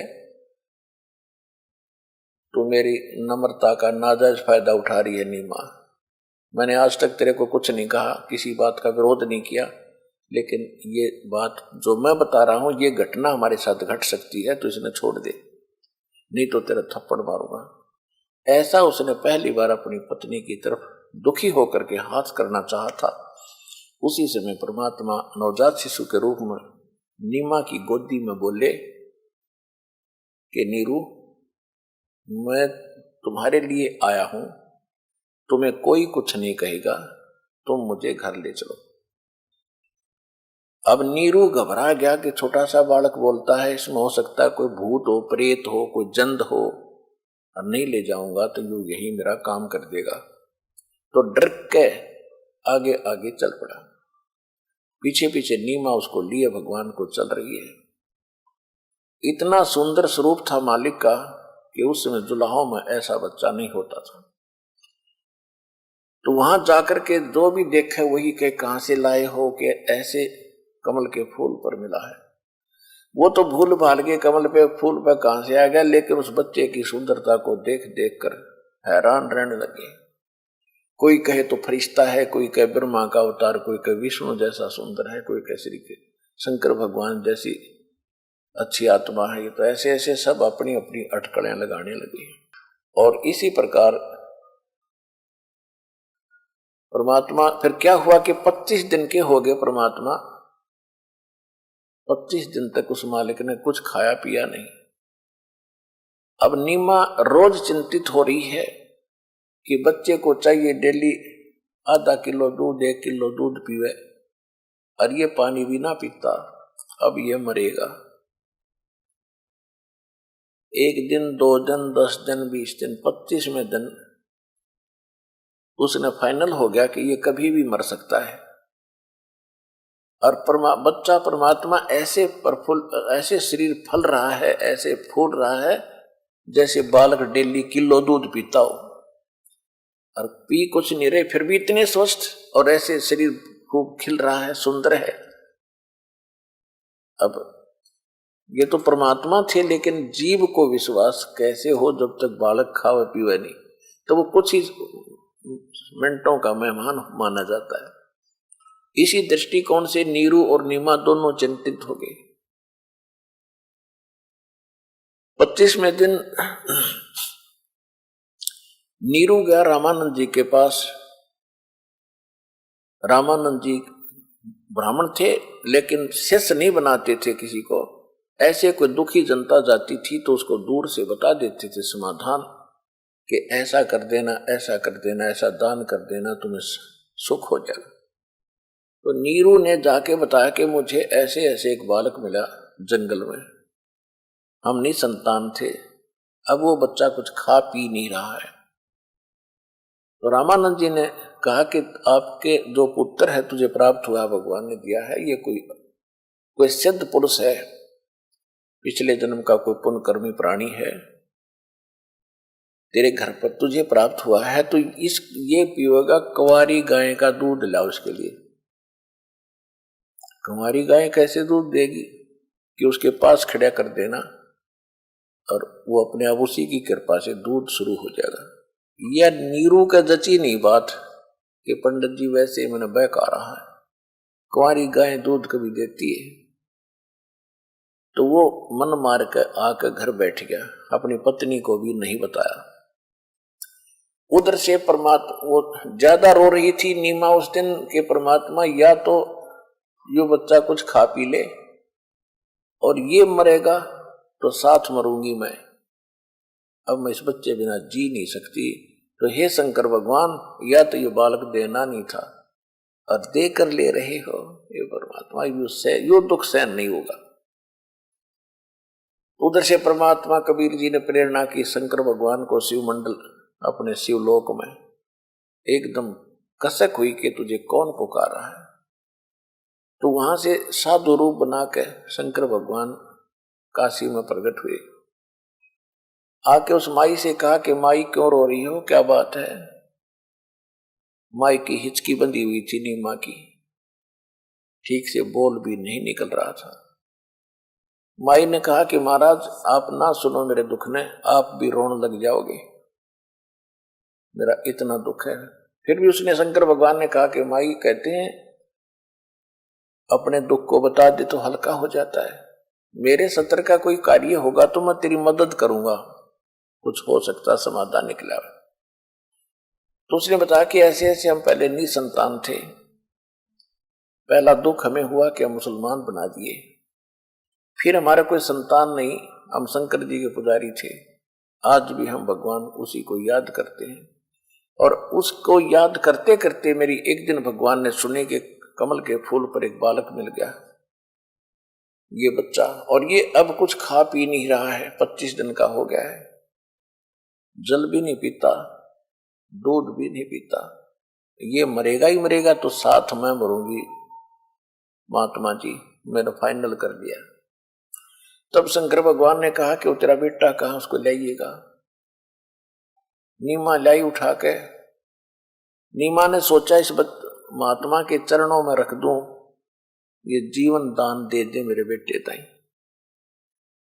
ऐसे चरणों में रखना चाहा तो परमात्मा उस माई के हाथों से उठा और शंकर भगवान के सिर के बराबर हवा में डट गए अपने आप नो के नो। अब शंकर भगवान, माई ने सोचा कि बाबा जी में बड़ी करामात है कि हमारे बच्चे को हवा में रोक दिया, जरूर कोई समाधान ये करेगा। तब शंकर भगवान ने ऐसे हाथ किया जैसे बच्चे को गोदी में लेना चाहते हो, तो वहां से परमात्मा कबीर जी नवजात शिशु रूप में शंकर भगवान के साधु रूप में खड़े हाथों में आ गए। तब 7 बार दोनों महापुरुषों ने चर्चा की। शंकर भगवान समझ नहीं सके कि ये परमात्मा है, लेकिन इतना अवश्य समझ ले कि कोई सिद्ध पुरुष है। तो परमात्मा ने कहा शंकर भगवान से कि इस नीरू को कहो एक कुंवारी गाय लावे और कुमार के घर से एक सुच्चा बर्तन लावे, साफ सुथरा कोरा बरोला, यानी 5-7 किलो जिसमें दूध आ जाए। और फिर कुंवारी गाय को ला करके बछिया पर हाथ रखना शंकर जी, और फिर वो दूध देगी, मैं वो दूध पिया करूंगा। अब शंकर भगवान ने नीमा से पूछा तेरा पति कहाँ है। नीमा ने कहा जी वो अंदर ही है, उसको बुलाया। शंकर भगवान ने कहा कि बछिया ला बच्चा, एक कोरा बर्तन भी लाना साथ में, ये गाय दूध देगी मेरे आशीर्वाद तक। तब नीरू का एक यकीन हुआ कि अब बात बनेगी। रामानंद जी भी यही कह रहे थे और साथ में ये महात्मा भी यही बात कह रहा है, तो बात बनेगी। तो एक बच्चिया कुंवारी गाय ले आया, एक बर्तन ले आया, बर्तन धोकर कहा कि इसके नीचे बैठ जा, थनों के नीचे लेकर बैठ गया। शंकर भगवान ने आशीर्वाद दिया तो दूध अपने आप लंबे लंबे सतन हो गए और दूध की धार चल पड़ी, वो पात्र भरकर उठी। अब परमात्मा को दिया दूध, परमात्मा ने गट गट दूध पिया। सतलोक से दूध भेजा था भगवान ने, अपना सतलोक से मंगाया कुंवारी गाय पवित्र पशु के शरीर में। तो ये आज से 600 वर्ष पहले परमात्मा ने यह लीला की थी। और वो लीला सारी की सारी धर्मदास जी ने, जो लीला मालिक ने की थी, जो बात हुई थी, जो ज्ञान दिया था, एक धर्मदास नाम के लाला जी थे, सेठ थे, वो भी पहले हिंदू धर्म में जन्मने के कारण राम और कृष्ण के पुजारी थे। परमात्मा के ज्ञान से परिचित होकर परमात्मा को सचखंड सतलोक में देख करके वो संतुष्ट हुए थे कि ये कबीर जो धानक है यही परमात्मा है। उसके बाद उन्होंने जो भी उनकी घटना हुई थी, जो भी सुनी थी, मालिक ने बताई थी, वो सारी लिख दी। आज से 600 वर्ष पहले ये लीला कबीर भगवान ने की थी।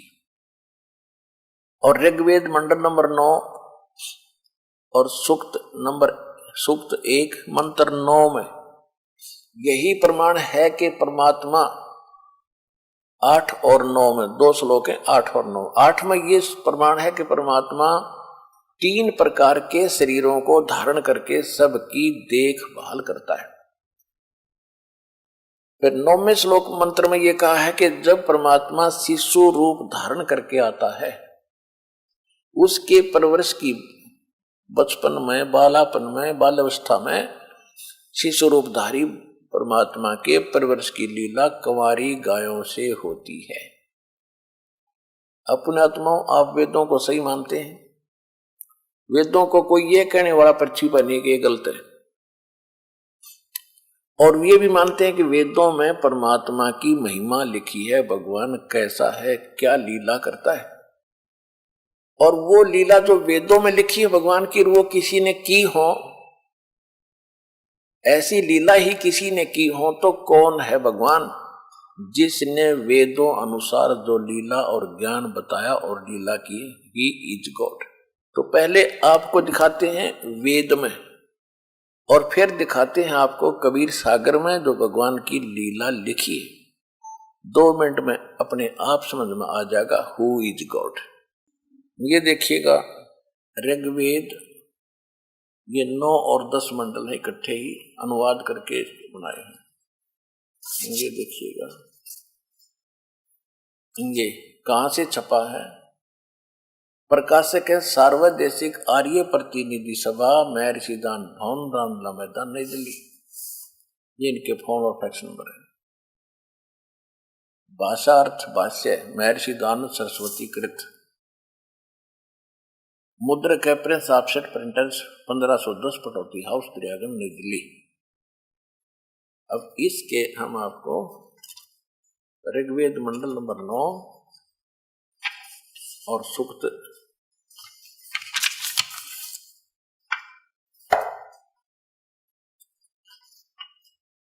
ये है ऋग्वेद मंडल 9वां मंडल, और ये प्रथम सूक्त है, और इसके यहां से शुरू होता प्रथम मंत्र। इसमें सब जगह सोम माने परमात्मा लिखा, ये ध्यान रखना। सोम माने सोम स्वभाव परमात्मन, सोम माने परमात्मा, शीतल स्वभाव का भगवान, सोम, ठीक, संस्कृत में, क्योंकि ये मूल पाठ में सोम शब्द है, ये अक्षर है। अब इसके चलते चलते ये परमात्मा की महिमा है सारी। अब ऋग्वेद मंडल नंबर 9 सूक्त 1, ऋग्वेद मंडल नंबर 9 सूक्त 1 मंत्र 2 में हे परमात्मा, यानी परमात्मा की महिमा ही है वेदों में। अच्छा, 3 में हे परमात्मन, और 4 में हे परमात्मन, और 5 में हे परमात्मन। ये वही ऋग्वेद मंडल नंबर 9 सूक्त 1 मंत्र 6 में हे परमात्मन। और इनका 7 में 9 समझ में आ गई कि तुम तो, अब देखो कैसी अज्ञानता इन लोगों की। महर्षि दानंद और आर्य समाज सब परमात्मा को निराकार मानते हैं, और वेद उन्हीं के द्वारा अनुवादित है। ये दास अनुवाद करता तो ये कहते ये लोग रामपाल को संस्कृत नहीं आती, ये गलत अनुवाद कर रहा है। यह भी समस्या हल कर रखी दाता ने कि इंजीनियरों से करा रखे अनुवाद भी। तो इसको कहते हैं मोती मुक्ता दर्शत नाही, ये जग है सब अंदरे, दिखत के तो नैन चश्म इनके फिरा मोतिया बंदरे। अब सुनी सुनाई रटला रखी थी भगवान निराकार है, निराकार है, निराकार है। और वेदों को पढ़े और वेदों को सत्य माने जो लिखा है, और अपनी बकवाद नो की नो अड़ाए रखी, वेदों वाला ज्ञान भी ना दिया हमारे को। वेद पढ़े पर भेद न जान, ये बाँचे पुराण 18। पत्थर की पूजा करें ये भूल के सृजनहारा। गुरु बिन वेद पढ़े जो प्राणी, समझन सार रहे अज्ञानी। गुरु बिन काहु न पाया ज्ञाना, जो थोथा वो छड़े मोड़ किसाना। तो ये सिद्ध, एक तो ये सिद्ध होगा कि ऋषि महर्षियों को आज तक वेदों का भी ज्ञान नहीं था। वेद का ज्ञान हो कैसे, गुरु बिन ज्ञान नहीं हो सकता। इनको गुरु भी नहीं मिले थे क्योंकि कोई गुरु था ही नहीं जो वेद समझा देना था। आज तक ये अड़ा नहीं रहता, ये अंधेरा नहीं होता ज्ञान का, अगर इन ऋषि महर्षियों को भी कोई सतगुरु मिले होते। सतगुरु परमात्मा स्वयं आते हैं। जब भगवान आते हैं तब इनके नखरे लिए नहीं पड़ते, वे संस्कृत याद कर लेते हैं। अपने संस्कृत के आधार से ही अपने आप को ऊंच मान बैठे, ज्ञान के आधार से इकट्ठी जीरो थे ये लोग। अब इसी का प्रमाण आपके सामने है, देखिएगा।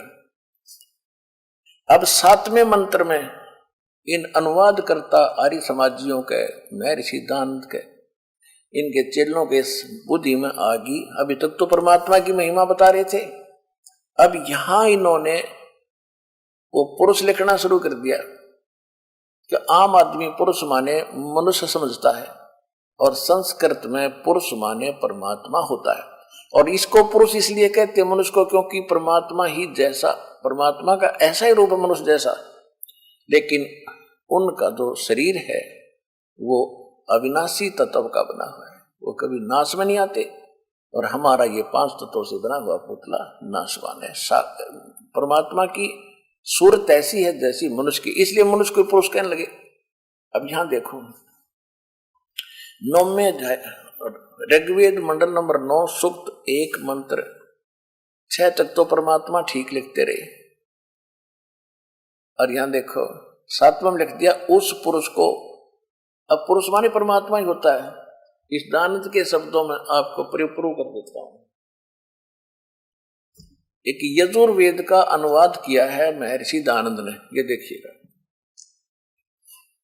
ये महर्षि दानंद जी द्वारा ही इसका अनुवाद है, और ये प्रकाशक भी आर्य सर्वदेशिक आर्य प्रतिनिधि सभा 2/5 महर्षि दानंद रामला मैदान नई दिल्ली से, आर्य भाषा महर्षि दानंद संस्कृत, ये वहीं से प्रकाशित है। इसके 40वें अध्याय के अंतिम मंत्र में 70वें मंत्र, ये देखिएगा। यह है 44वां अध्याय यानी 40वां अध्याय यजुर्वेद का। इसका ये 17वां मंत्र है, अंतिम मंत्र है। इसमें एक पुरुष शब्द है, पुरुष। अब देखो पुण्यात्मा, वेद ज्ञान और गीता ज्ञान ब्रह्म ने दिया है। ब्रह्म ने पहले तो अपनी महिमा बताई है कि मेरी भक्ति करोगे, मेरा ओम नाम है। फिर इसने बताया इसी 40वें अध्याय के 10वें श्लोक में मंत्र में कि परमात्मा को कोई तो साकार कहता है, किसी कोई निराकार कहता है, कोई जन्म लेने वाला कहता है, कोई अजन्मा कहता है। उसकी जानकारी तत्वदर्शी संत बताते हैं, उनसे सुनो। अब इन ऋषियों को तत्वदर्शी संतों मिला नहीं, अपनी अटकल से इन्होंने जैसे तैसे भी अनुवाद किए, वो आपके सामने है। तो 40वें अध्याय के 70वें श्लोक में ये वेद ज्ञान दाता क्या कहता है कि वो परमात्मा तो प्रोक्ष है, गुप्त है, उसके बारे में कोई नहीं जानता। कोई तत्वदर्शी संत बताता, उससे पूछो। और अपनी महिमा बताता है कि मैं ब्रह्म हूं, मेरा ओम मंत्र है। ये देखो 40वें अध्याय का 70वां श्लोक है। ये कहा खम ब्रह्म ओम, और यहां है ये देखो, हे मनुष्यों जैसे हिरण्यन माने ज्योत स्वरूपी रक्षक मुझ से, यानी ज्योत स्वरूपी वैसे काल है। फिर ये कह रहा है कि मुझ ज्योत स्वरूपी रक्षक मुझ से अविनाशी यथार्थ कारण से आच्छादित मुख के तुल्य उत्तम अंग का प्रकाश किया जाता है, जो वह प्राण व सूर्य मंडल में पुरुष माने पूर्ण परमात्मा है। इन्हीं के शब्दों में हमने पुरस्कार देखना है। पुरुष माने पूर्ण परमात्मा है, वह प्रोक्ष रूप, वो तो प्रोक्ष है। और इसने अनुवाद थोड़ा सा हेरफेर किया है, फिर यूं कहता अहम मैं, वो तो परमात्मा गुप्त है, वो तो पूर्ण परमात्मा तो प्रोक्ष है, गुप्त है। और अहम मैं खम आकाश के तुल, उस आकाश यानी ब्रह्मलोक, आकाश रूपी ब्रह्मलोक में ब्रह्मकार देखो इसका, सबके गुण कर्म स्वरूप करके अधिक हूं। जिन्होंने कहा मैं ब्रह्म हूं, ब्रह्म माने ब्रह्म, मैं ब्रह्म हूं। और ओम सबका रक्षक जो मैं, उसका ओम ऐसा नाम जानो। ओम ये अर्थ ये है कि वो ब्रह्म है, वो ब्रह्म तो मैं हूं, और खम्भ यानी दिव्य आकाश रूपी ब्रह्म लोक में मैं रहता हूं, मेरा ओम नाम है। और वो परमात्मा पूर्ण परमात्मा पुरुष है, तो गुप्त है, उसकी जानकारी इसने बताए रखी, किसी तत्वदर्शी संत से पूछो। तो यहां पुरुष माने पूर्ण परमात्मा। अब इन्हीं के शब्दों से स्पष्ट करेंगे, इन्हें जितना गोलमाल किया था अब सामने आएगा। ये देखो, अब यजुर्वेद रख दिया, ऋग्वेद हमने उठा दिया। ये देखिएगा, ये वही प्रकाशक है इसके, सर्वदेशी कार्य प्रतिनिधि सभा, ये वही इनके अनुवाद करता, ये यहां से छपा है। अब इसके हम प्रथम मंडल के नौ मंडल के, अब हम 7वें श्लोक पर आ चुके हैं। ऋग्वेद मंडल नंबर 9 सूक्त 1। अब 6 तक तो इसने परमात्मा की महिमा शुरू कर रखी थी।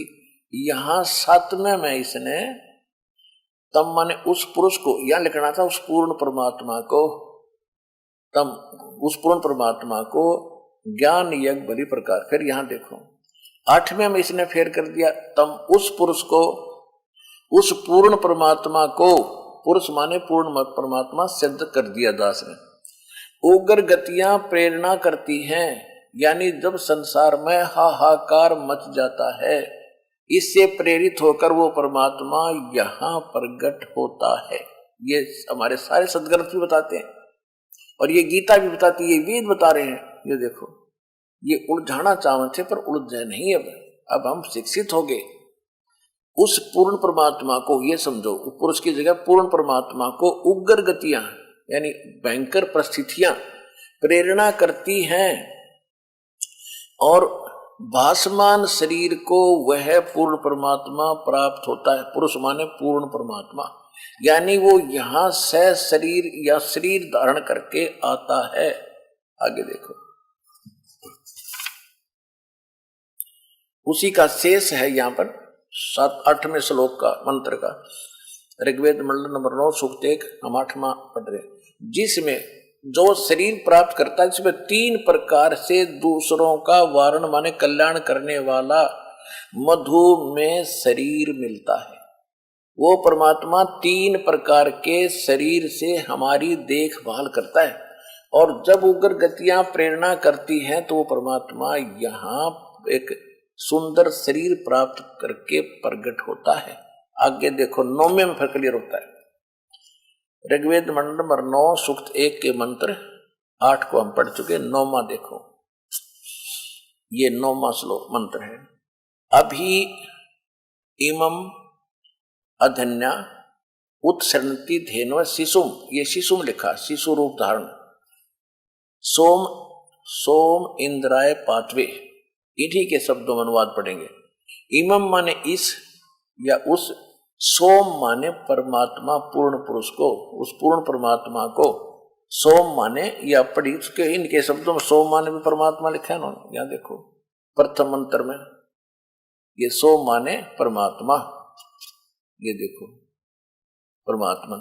तो हम आपको ऐसे तरीके से दास सिद्ध करेगा कि अनपढ़ से अनपढ़ अगर थोड़ा सा भी अक्षर ज्ञान रखता होगा तुरंत समझ जाएगा इनकी हेरा फेरी को, और सच सामने आ जाएगी। ये देखिए,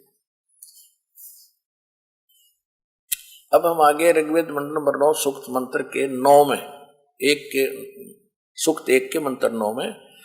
तब ये मन उस सो माने उस परमात्मा को, पुरुष माने पूर्ण परमात्मा समझ रहे हम, इससे भी हम सिद्ध कर लेंगे, कर ही चुके हैं।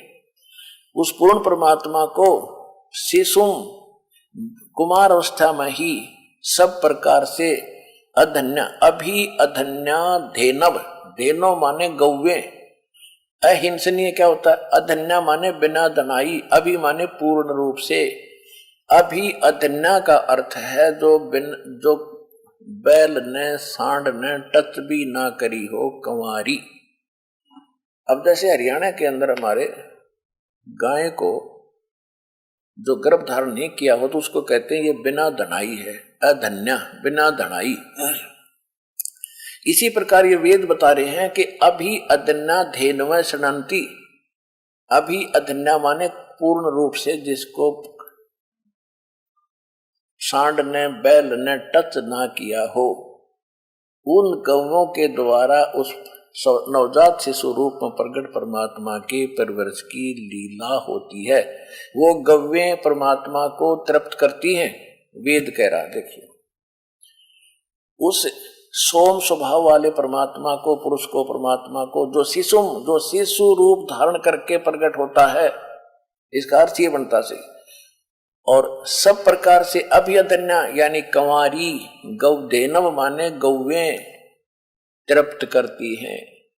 इन इंजीनियरों के ही अनुवाद में सिद्ध हो गया कि उस परमात्मा को जो शिशु रूप धारण करके यहाँ प्रकट होता है लीला में, शरीर में, जो 3 प्रकार से वो हमारे यहाँ हमें हमारी देखभाल करता है। एक तो ऊपर रहता जब वो बिल्कुल तेजों में शरीर बना लेता है, यहाँ आता हल्का तेज पुंज का शरीर बनाता है, उसमें 2 प्रकार है यहाँ जब आता है। एक तो ऐसे शिशु रूप धारण करके प्रत्येक युग में प्रारंभ में एक लीला करते ही करते हैं। उसके बाद फिर तीसरा जो प्रकार है वो कभी भी कहीं भी एक जिंदा महात्मा या ऋषि या साधु संत का रूप बनाकर कहीं भी प्रकट होके अपने भक्तों को आशीर्वाद देते हैं, उनको भक्ति मार्ग पर लगा जाते हैं, उनके संकट को भी दूर करते हैं। इसी जो जिंदा महात्मा के रूप में तीसरे प्रकार के शरीर से मालिक आते हैं, तो ये कलयुग के अंदर बहुत महापुरुषों को उसी रूप में मिले, जिंदा महात्मा का रूप बनाते हैं।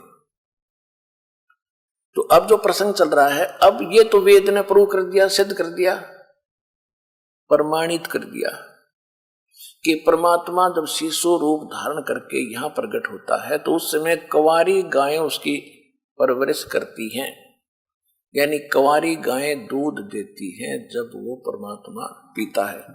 अब ये लीला की किसने? ना श्री राम ने करी, ना कृष्ण जी ने करी, ना किसी और देव ने आज तक बता दो किसी के इतिहास में होता। तो जिसने वेद अनुसार लीला करी ही इज गॉड। अब आपको दिखाते हैं कबीर सागर। ये देखिएगा पवित्र कबीर सागर 600 वर्ष पहले ये लिखा गया था, परमात्मा के समय में ही धर्मदास जी ने लिखा था। खेमराज श्री कृष्ण दास प्रकाशन, मुंबई।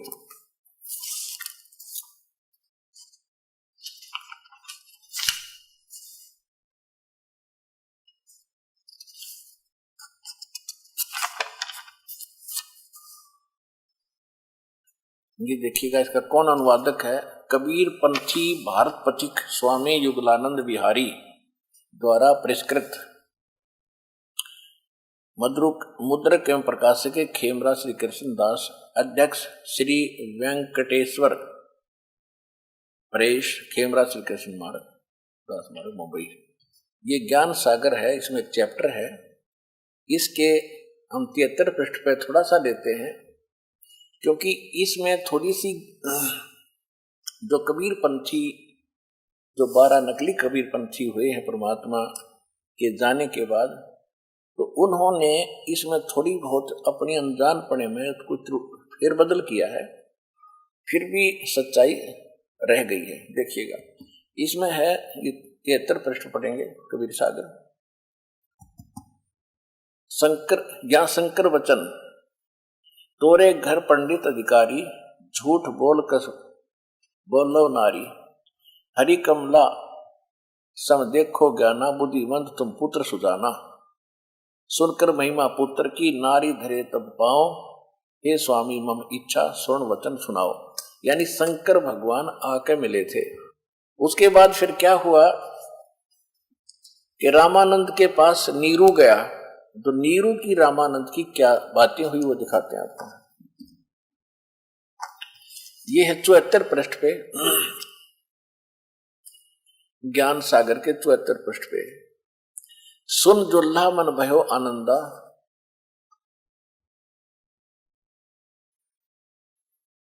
जिमी चकोर पाया निश्चंदा, ले सुत चले हरस मन कीन्या, पुत्र को लेकर घर आगे, अर्थात सोपुन असबोल ही दीना। सुत काशी को ले चले, देखन लोग देखन ते आव, काशी में लेकर आगे जनता देखने जा रही है, आ रही है। और अन्न पानी खावे नहीं, बख्शे नहीं, और दुल्हा शोक जनावे। अब क्या कर रहे हैं कि वो कुछ खाना पीना नहीं कर रहे थे, इसलिए वो दुल्हा नीरू दुखी हो रहा था। तब जुल्हा मन कीन दीवाना, रामानंद सो कही उत्पाना, ले सुत मैं सुत पायो बड़ो गुणवंता, कारण कौन बखे नहीं संता। रामानंद ध्यान तब धारा, जुल्हा सो तब वचन उचारा, पूर्व जन्म ते ब्राह्मण जाति, हर सेवा कीन्ही भली भांति। कुछ तो सेवा हर की चूका, अर्थात भयो जुल्हा का रूपा। प्रभु प्रीति प्रभु गह तोर लीनी, ताते उद्धान में सुत तो दीना। अब क्या कह रहे हैं, रामानंद की और नीरू की वार्ता हो रही है। तो रामानंद जी कह रहे हैं कि रामानंद जी कह रहे हैं कि तू पहले जन्म में ब्राह्मण था और तूने कोई भगवान की भक्ति में कोई त्रुटि की, जिस कारण से तू आज एक शूद्र जाति में उत्पन्न हो गया, और जिस कारण से परमात्मा ने तेरी कोई प्रीति विशेष, तेरी पूर्व जन्म का कोई प्रेम जानकर, तेरी भाव भक्ति देखकर यो जंगल में तुझे एक पुत्र दे दिया। अब नीरू कहता है कि हे भगवान, ठीक है मैंने कोई गलती की होगी, वह तो गई बात, उसको छोड़ो, वो तुमने सजा पाली, लेकिन इसका समाधान बताओ कि मुझे एक पुत्र मिला है और ये कुछ खा पी नहीं रहा, इसका कोई समाधान करो। तो क्या बताते हैं, हे प्रभु जस कीन्हो तस पायो, मैंने जैसा किया था वो तो मुझे मिल गया, गलती की मैं दुल्हा बन गया। आर्त हो तो दर्शन आयो, मैं संकट के समय आपके पास आया हूं। रामानंद जी से नीरू कह रहे, सो कहिए उपाय गुसाई, बालक अक्षुदावत कुछ खाई। ये भूखा बालक कुछ खावे, ऐसा उपाय बताओ। रामानंद जी अस युक्ति विचारा, तुम पुत्र कोई ज्ञानी अवतारा, तब पुत्र तुम्हारा जो पुत्र है वो कोई, तब सुत कोई ज्ञानी अवतारा, तेरा पुत्र है ये कोई विद्वान पुरुष है। और बचिया जाही बैल नहीं लागा, बचिया जाही बैल नहीं लागा, और सोले ठाड़ करते ही आगा। एक बचिया ले आओ जिसको बैल ने टच ना किया हो, कंवारी, और उसके सामने खड़ा कर दो। दूध चले ते थनते, दूध ही धरो छिपाए, और अक्षुदावंत जब होवे तब को देखवाए। कि उस दूध निकल देगी वह कुंवारी गाय, और उस दूध को छुपा कर रख लेना, और भूखा हो जो पिला देना। जुल्हा एक बछिया ले आवा, और चलो दूध कोई मरम न पावा। चलो दूध जुल्हा हरसाना, और राख छिपाई कहो नहीं जाना। अब यहां फिर क्या बताया है, दूध तब पीवत नाम कबीरा, और खेलत संग मत, खेलत संत संग मत धीरा। कि फिर उस परमात्मा ने कंवारी गाय का दिया हुआ दूध पिया। अब यहां थोड़े से विचलित हो गए, जैसे कबीर वाणी, कबीर सागर में कबीर वाणी एक चैप्टर है, उसमें 136-137 पृष्ठ पे परमात्मा ने एक व्याख्या बताई है कि मेरे जाने के बाद रामदास 12 पंथ चलेंगे मेरे नाम पर, काल चलावेगा। 12वां पंथ जो होगा वो गरीबदास का होगा। संवत 1774 में उसका जन्म होगा गरीबदास का। जब वो 10 वर्ष का हो जाएगा तब मैं उसको मिलूंगा, और फिर मेरी महिमा से परिचित होकर उसके द्वारा मेरी पुण्य वाणी प्रकट होगी। क्योंकि बीच में ये 12 काल के दूत मेरे कबीर सागर में थोड़ी बहुत अपनी बुद्धि अनुसार ये त्रुटि पैदा कर लेंगे। उसकी पूर्ति के लिए बर में पंथ के प्रवर्तक गरीबदास जी द्वारा मेरी महिमा की पुण्य वाणी की पूर्ति होगी, जो पहले गड़बड़ कर दी। अब ये इतना तो सिद्ध हो ही गा कि कुंवारी गाय से परमात्मा की परवरिश हुई कबीर साहिब की। गरीबदास जी ने स्पष्ट किया है कि शिव उतरे शिव मंडल से, अवगत बतन विनोद, और 7 बार चर्चा करी लिया इसको गोद। अन ब्यावर को दूध है दूध दिया तत्काल, शिव को कर मस्तक धरा तांसी भय दयाल। यानी शंकर भगवान आए, उन्होंने उस बछिया के मस्त कमर पे हाथ रखा। जब उस कुंवारी गाय ने दूध दिया, अन ब्यावर यानी कुंवारी को दूहत है, दूध दिया तत्काल। तो कहने का भाव ये है कि जो परमात्मा ने लीला की कबीर साहब ने, वो आज से नहीं 600 वर्ष पहले लिखी हुई है। और वेद हमारे हजारों वर्ष पर लाखों वर्ष पहले के बता रहे हैं कि परमात्मा ऐसी लीला करता है। तो ये लीला आज तक किसी ने की है क्या? जिनको भगवान मानते थे, इससे सिद्ध है कि वो भगवान नहीं थे। भगवान is Kabir, God is Kabir, Kabir is God.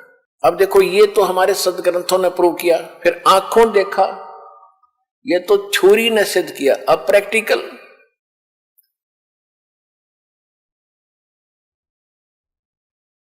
आज से 600 वर्ष पहले परमात्मा जो ये लीला कर रहे थे, लीला में शरीर में आए हुए थे। 5 वर्ष की आयु के बाद इन्होंने 5 वर्ष की आयु में ही अपना ज्ञान प्रचार करना शुरू कर दिया था।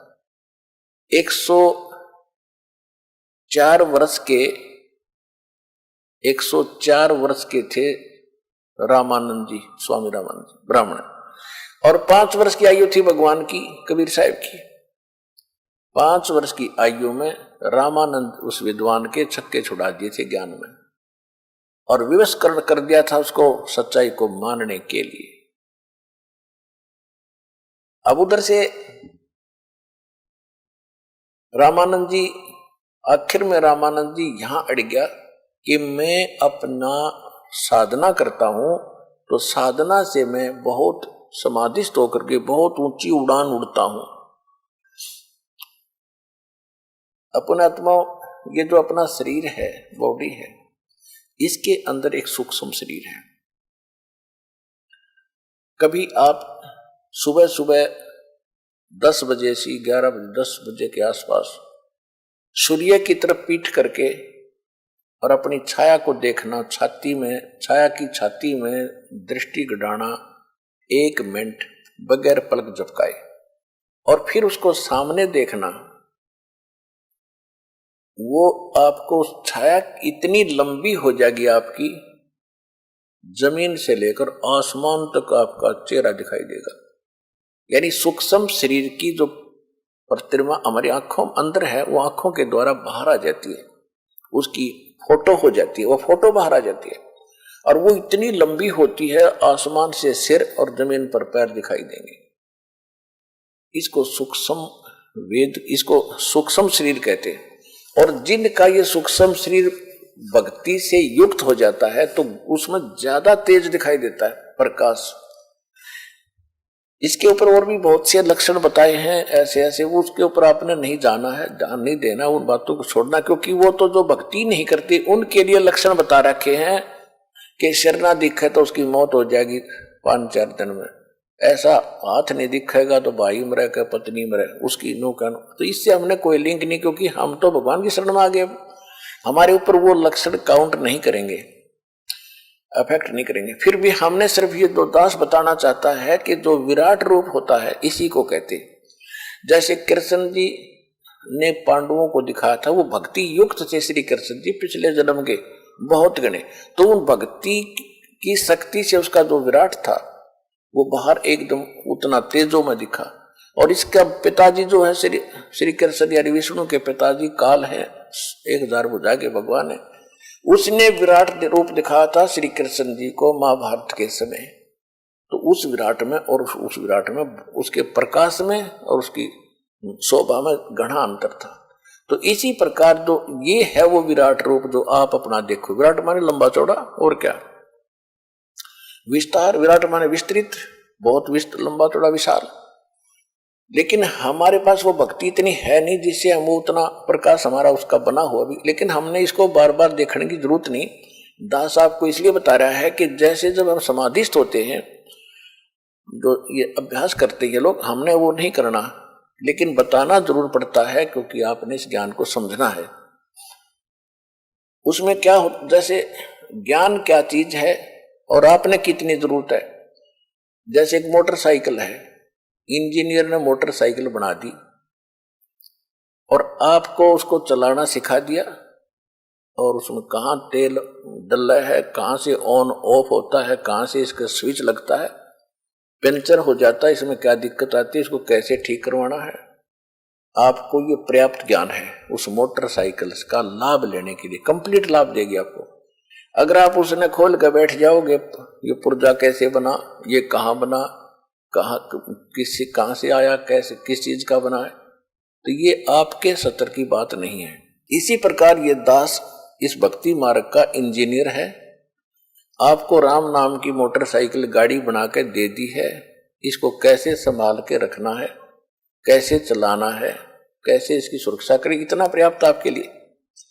बाकी ज्ञान समझाने के लिए बताना पड़ता है। कोई नो ना सोचा कबीर साहब को ज्ञान नहीं था, ये संस्कृत बोलने वाले ऋषियों को हम विद्वान मान्या करते, इसलिए सारा कुछ बताना पड़ता है। तो ये अभ्यास करा करते ऋषि लोग, तो ये ध्यान लगाते हैं। ध्यान में क्या होता है कि ये सूक्ष्म शरीर इतना बड़ा होता है, ऊपर तक चला जाता है। उस सूक्ष्म शरीर के अंदर सूक्ष्म आत्मा चलती है। फिर अब रामा उसके अंदर पूरा प्रकरण है, पूरे ब्रह्मांड का सारी सब कुछ दिखाई देता है। रामानंद जी ने क्या कहा कि मैं समाधिस्थ होकर के बहुत ऊपर तक जाता हूं। परमात्मा ने कहा कि चलो ठीक, आप समाधि लगाओ। ज्ञान तो हार उर लिया था।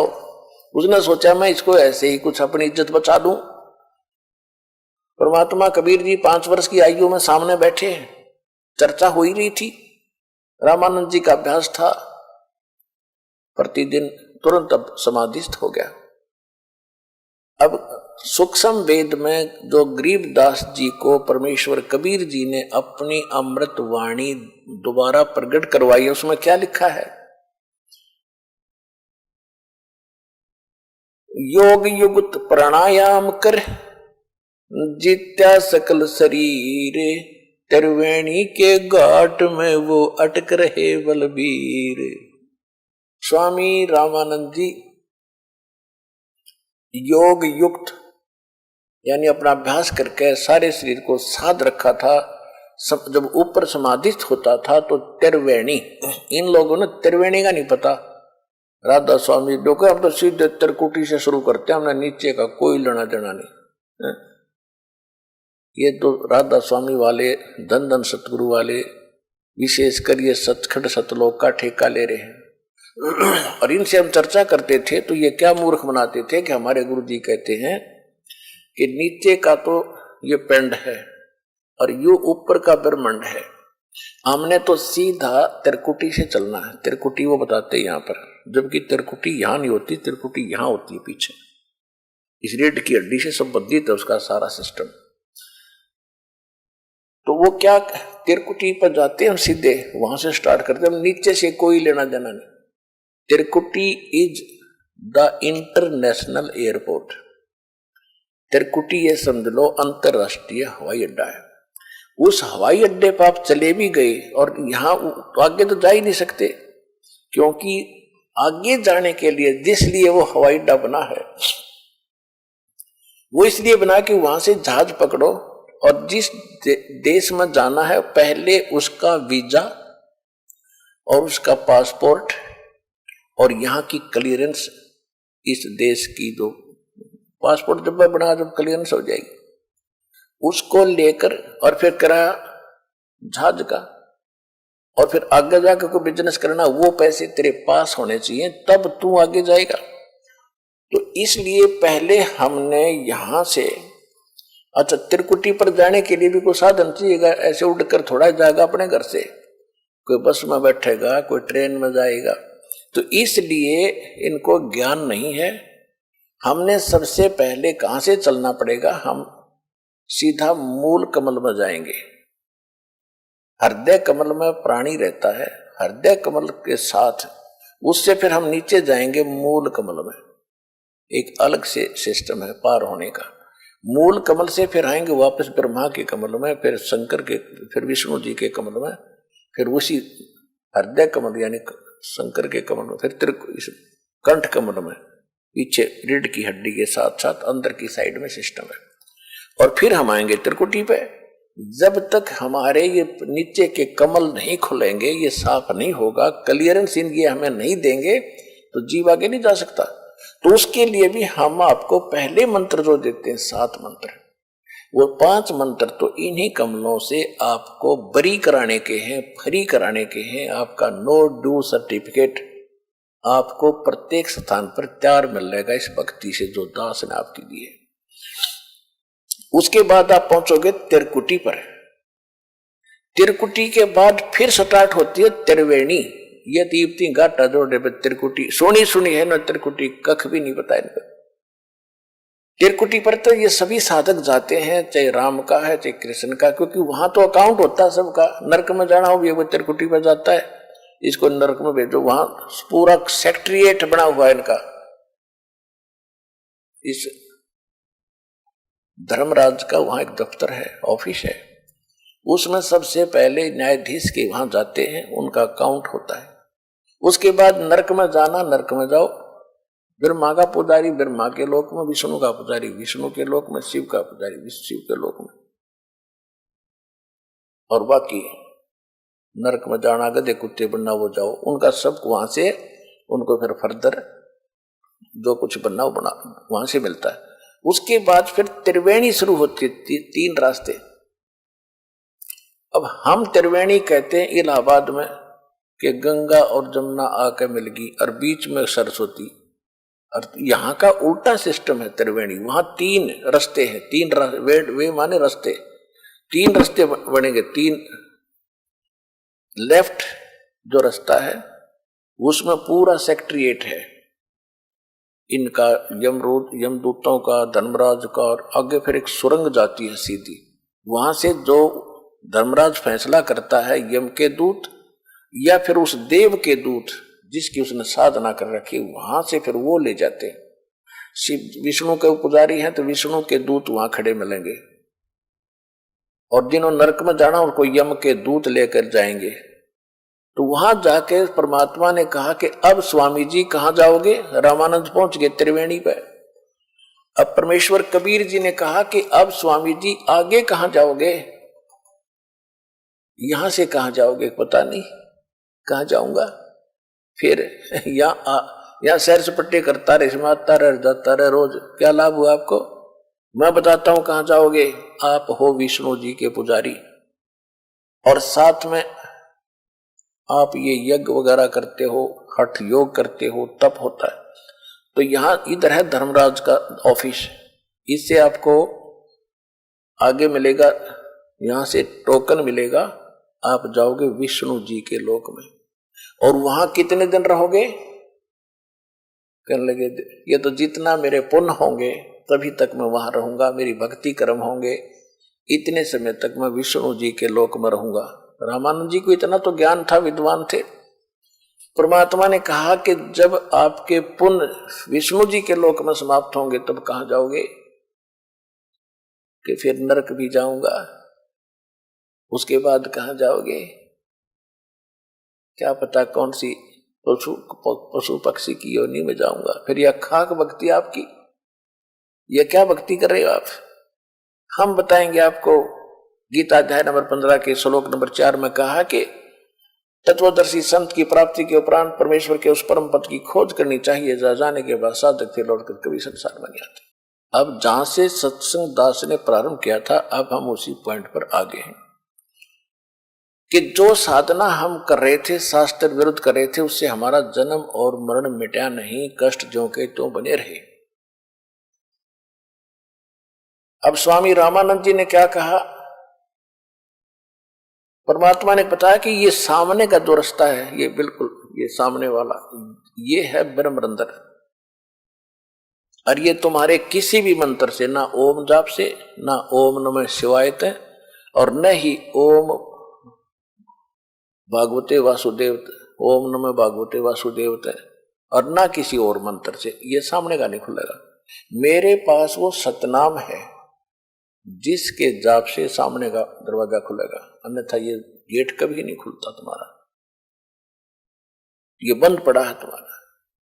और कोई कोशिश करके देख, रामानंद जी जो मंत्र जाने था, जो भी गायत्री मंत्र उसने घोट रखा था, ये दुर्वेद अध्याय नंबर 36 का मंत्र 3, उसका ओम मंत्र ला को भी जाप कर दिया, ना खुला, बैठ गया चुप हो गया, क्योंकि स्वप्न सा हो रहा था, जैसे स्वप्न में देखते हैं ऐसे चल रहा था, बैठा समाधिस्थ था, परमात्मा सामने बैठे और उसको परमात्मा आगे भी बैठे त्रिकुटी पर, त्रिवेणी के पर।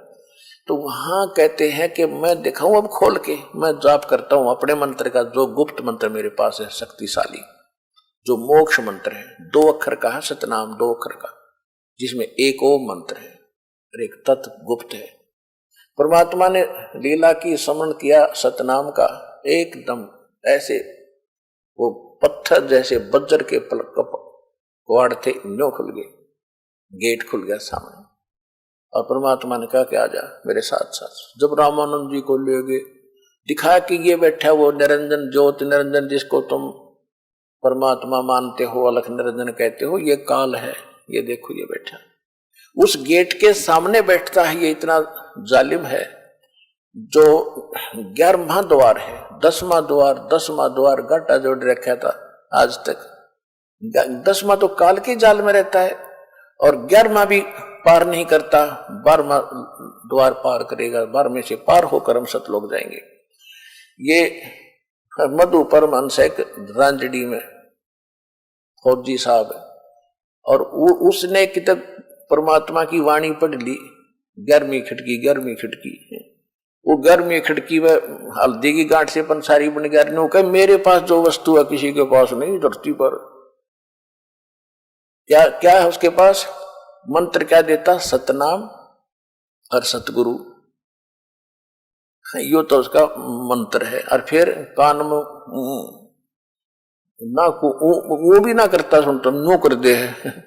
वो साधक दीक्षा लेने वाला कहता महाराज जी को सुना नहीं, कहते ये सुनन का नहीं, ये कहने का भी नहीं, अंदर तरफ ताकत डाल दी, सार शब्द है, आदि शब्द है।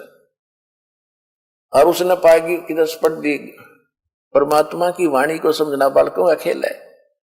11वीं खिड़की, 11वां द्वार, 11वां तो इस काल के लोक से पार करेंगे, 11वां जाएगा अक्षर पुरुष के लोक में प्रवेश कर जाएगा, 11वां फिर भी पार नहीं हुए।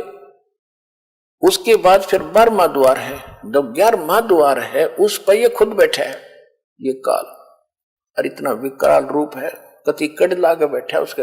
वैसे तो बंद वो है ही है, कमर ओरला रहे बेईमान के दे, कोई गलती से निकलना जाके तक मेरी आंख लाग जाता है।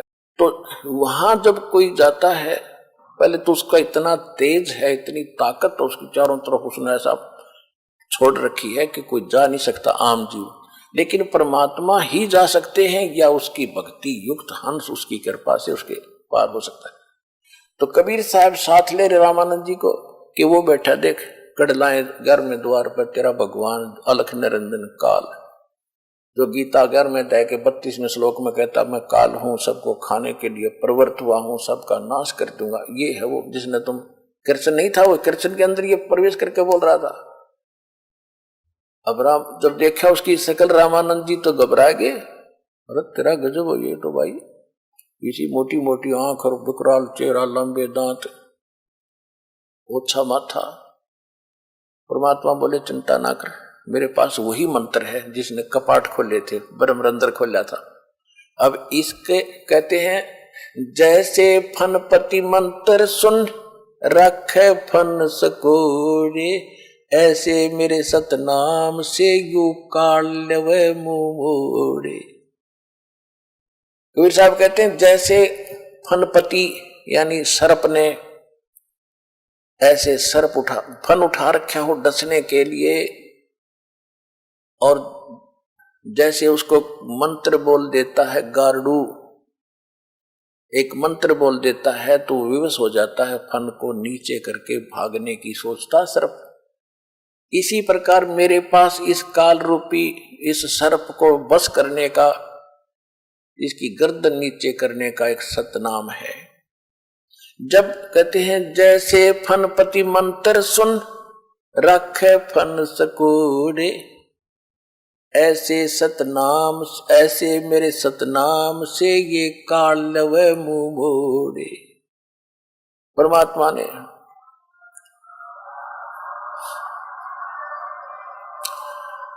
परमेश्वर कबीर परमेश्वर जी ने सतनाम का सेवन किया और काल एकदम नीची गर्दन कर गया। नीची गर्दन करते उसके सिर पे पैर रख के गुद्दी में, और रामानंद जी से कहा कि आजा मेरे साथ। जब पर वो अंदर वो गेट खुल गया, परमात्मा और आत्मा वो साथ साथ अंदर चले गए, गेट फिर बंद हो गया, काल फिर चौके से बैठ गया कि चलिए एक तो गया और तो नहीं जान दूंगा ये तो नो अकड़ रहा कती। अब 11वां द्वार जब पार किया, वो अक्षर पुरुष का लोक है, सात संग ब्रह्मांड का क्षेत्र है, उससे पार करके फिर आता है 12वां द्वार, और 12वां द्वार पार करके फिर आता सतलोक, जहां जाने के बाद फिर लौटकर कभी संसार में नहीं आती।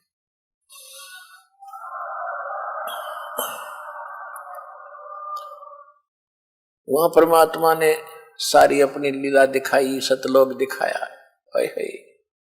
पुणात्माओं जब उसकी सारा वर्णन कर दिया तो आपके मुंह में पानी आ जाए, ऐसी बढ़िया मेवा है, ऐसी बढ़िया व्यवस्था है। लेकिन अभी आपसे भक्ति भी तो करानी है, भक्ति करा के फिर ले चलेंगे। तो वहां जब पहुंचे, वहां पर सारा शोभा देखी, इतना सुंदर वातावरण, ना गर्मी है ना सर्दी है, सुंदर तेजों में शरीर है, तेजों में एकदम 16 सूर्य जितना प्रकाश रामानंद जी के शरीर का हो गया, तो वहां शरीर मिला उसको।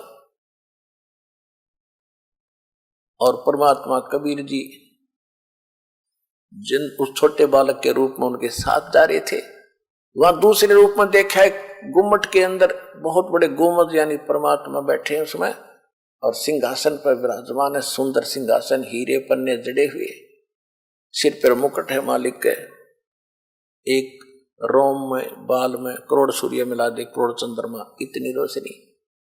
तो छोटे बालक वहां शरीर लंबे लंबे हो जाते हैं, जाते ही अच्छे लंबे सुंदर लगते हैं वो लंबे शरीर।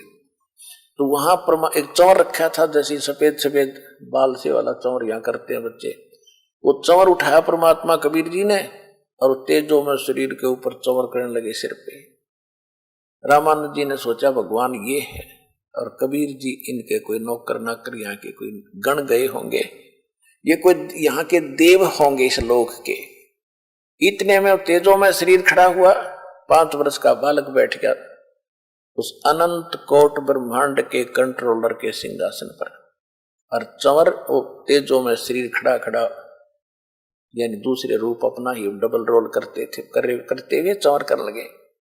रामानंद जी सोच रहे हैं ये क्या हुआ, वही ये कबीर बैठ गया गद्दी पर, भगवान जिसको मालिक समझ रहा था मैं ये चौर कर। इतने में वो तेजों में जो बड़ा शरीर था 5 वर्ष के बालक में समा गया। अकेले कबीर साहब इतना तेजों में रूप हो गया उनका, और चौर अपने आप घूम रहा है सिर पे। जब देखा रामानंद जी ने को तेरा गजब हुई, अरे यो तो भगवान स्वयं यही तो है मालिक। चरणों में गिर गए। वहीं पर परमात्मा बोले सुन रामानंद, ये है मैं हूं वो परमात्मा, और जो मुझे यहां देख लेगा वो मुझे भगवान मानेगा, और संसार तो मुझे धानक दुला ही जानता है। अब आप वापस जाइए। एकदम ऐसा किया था, एकदम वापस आया रामानंद की आत्मा, ऐसे फड़क के उठा। अब सामने परमात्मा बैठे। अगर ये सोपन न सोचता कबीर जी सामने ना होते तो न सोचा मैंने स्वप्न आ गया होगा बैठे बैठे ने। आज जब सामने दिखा, ओए होए, वही बच्चा फिर सामने आ बैठे। चरणों में गिर गए। 104 वर्ष का विद्वान पुरुष, दुनिया महिमा करे उसकी, इस जैसा विद्वान नहीं, इस जैसा ज्ञानी नहीं, चरणों में पड़ गया 5 वर्ष के धानक के बालक के। और क्या कहा, दो ठोर है एक तू, भया एक से दो, गरीबदास हम कारणे तुम आए हो मगजो। बोलत रामानंद जी सुनो कबीर करतारे, गरीबदास सब रूप में तुम ही बोलन हारे। तुम साहेब तुम संत हो, तुम सतगुर तुम हंस, गरीबदास तेरे रूप बिना और न दूजा अंश। तो पुण्यात्माओं, आंखों देखा रामानंद जी ने बताया कि आप परमात्मा हो, दोनों जगह आप ही काम करते हो। ऐसे गरीबदास जी को परमात्मा लेकर गए थे 10 वर्ष के बालक को, जब छुडानी में जन्मे थे। उन्होंने वापस आकर के क्या कहा था, हम सुल्तानी नानक तारे दादू को उपदेश दिया, जात दुलाहा भेद न पाया वो काशी माहे कबीर हुआ। हु कबीर, कौन सा कबीर है वो, अनंत कोट ब्रह्मांड का एक रति नहीं भार, सतगुरु पुरुष कबीर है ये कुल के सिरजनहार। वो कौन कबीर, हम सुल्तानी नानक तारे दादू को उपदेश दिया, जात दुलाहा भेद न पाया वो काशी माहे कबीर हुआ।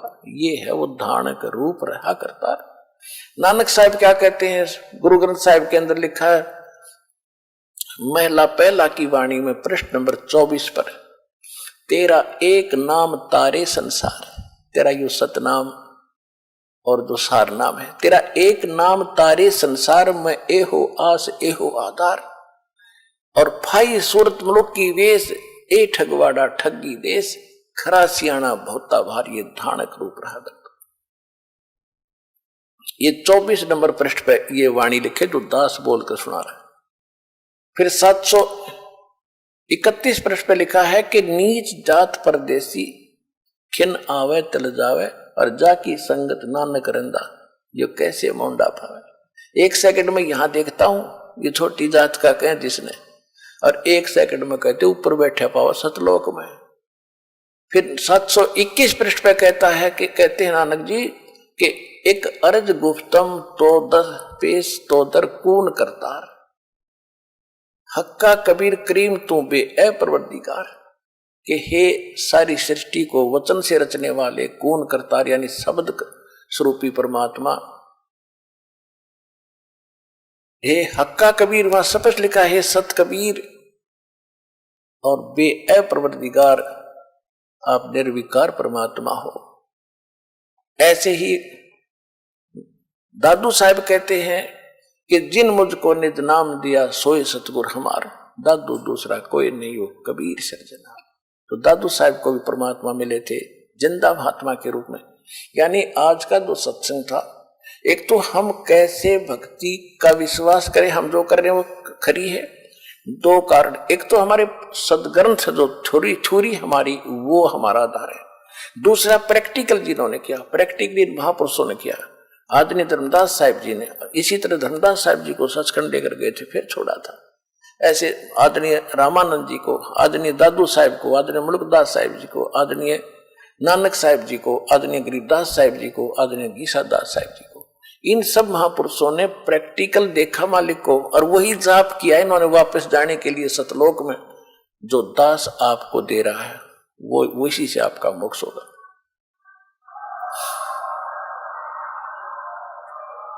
और दूसरा ये था कि परमात्मा को निराकार बताते, आपके सामने रूबरू कर दिया। वेद बताते वो 3 प्रकार से मनुष्य शरीर है उसका, 3 प्रकार से शरीर की लीला करता है। एक रूप में सतलोक में बैठा है, तो जहां आता है शिशु रूप धारण करता है।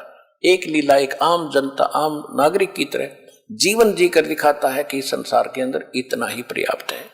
गणा धन के पीछे मत पड़ो, भक्ति करके पीछा छुड़वाओ। और तीसरी सतिथि में वो कभी भी कहीं भी प्रकट होकर के अच्छी आत्माओं को मिलते हैं, उनको ज्ञान समझाते हैं, अपने से परिचित कराकर उनको पार कर जाते हैं।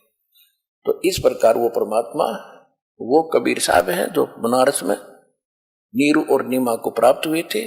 धानक रूप रहा करतार, हम सुल्तानी नानक तारे दादू को उपदेश दिया, जात जुलाहा भेद न पाया, वो काशी माए का। He is God. सत साहिब।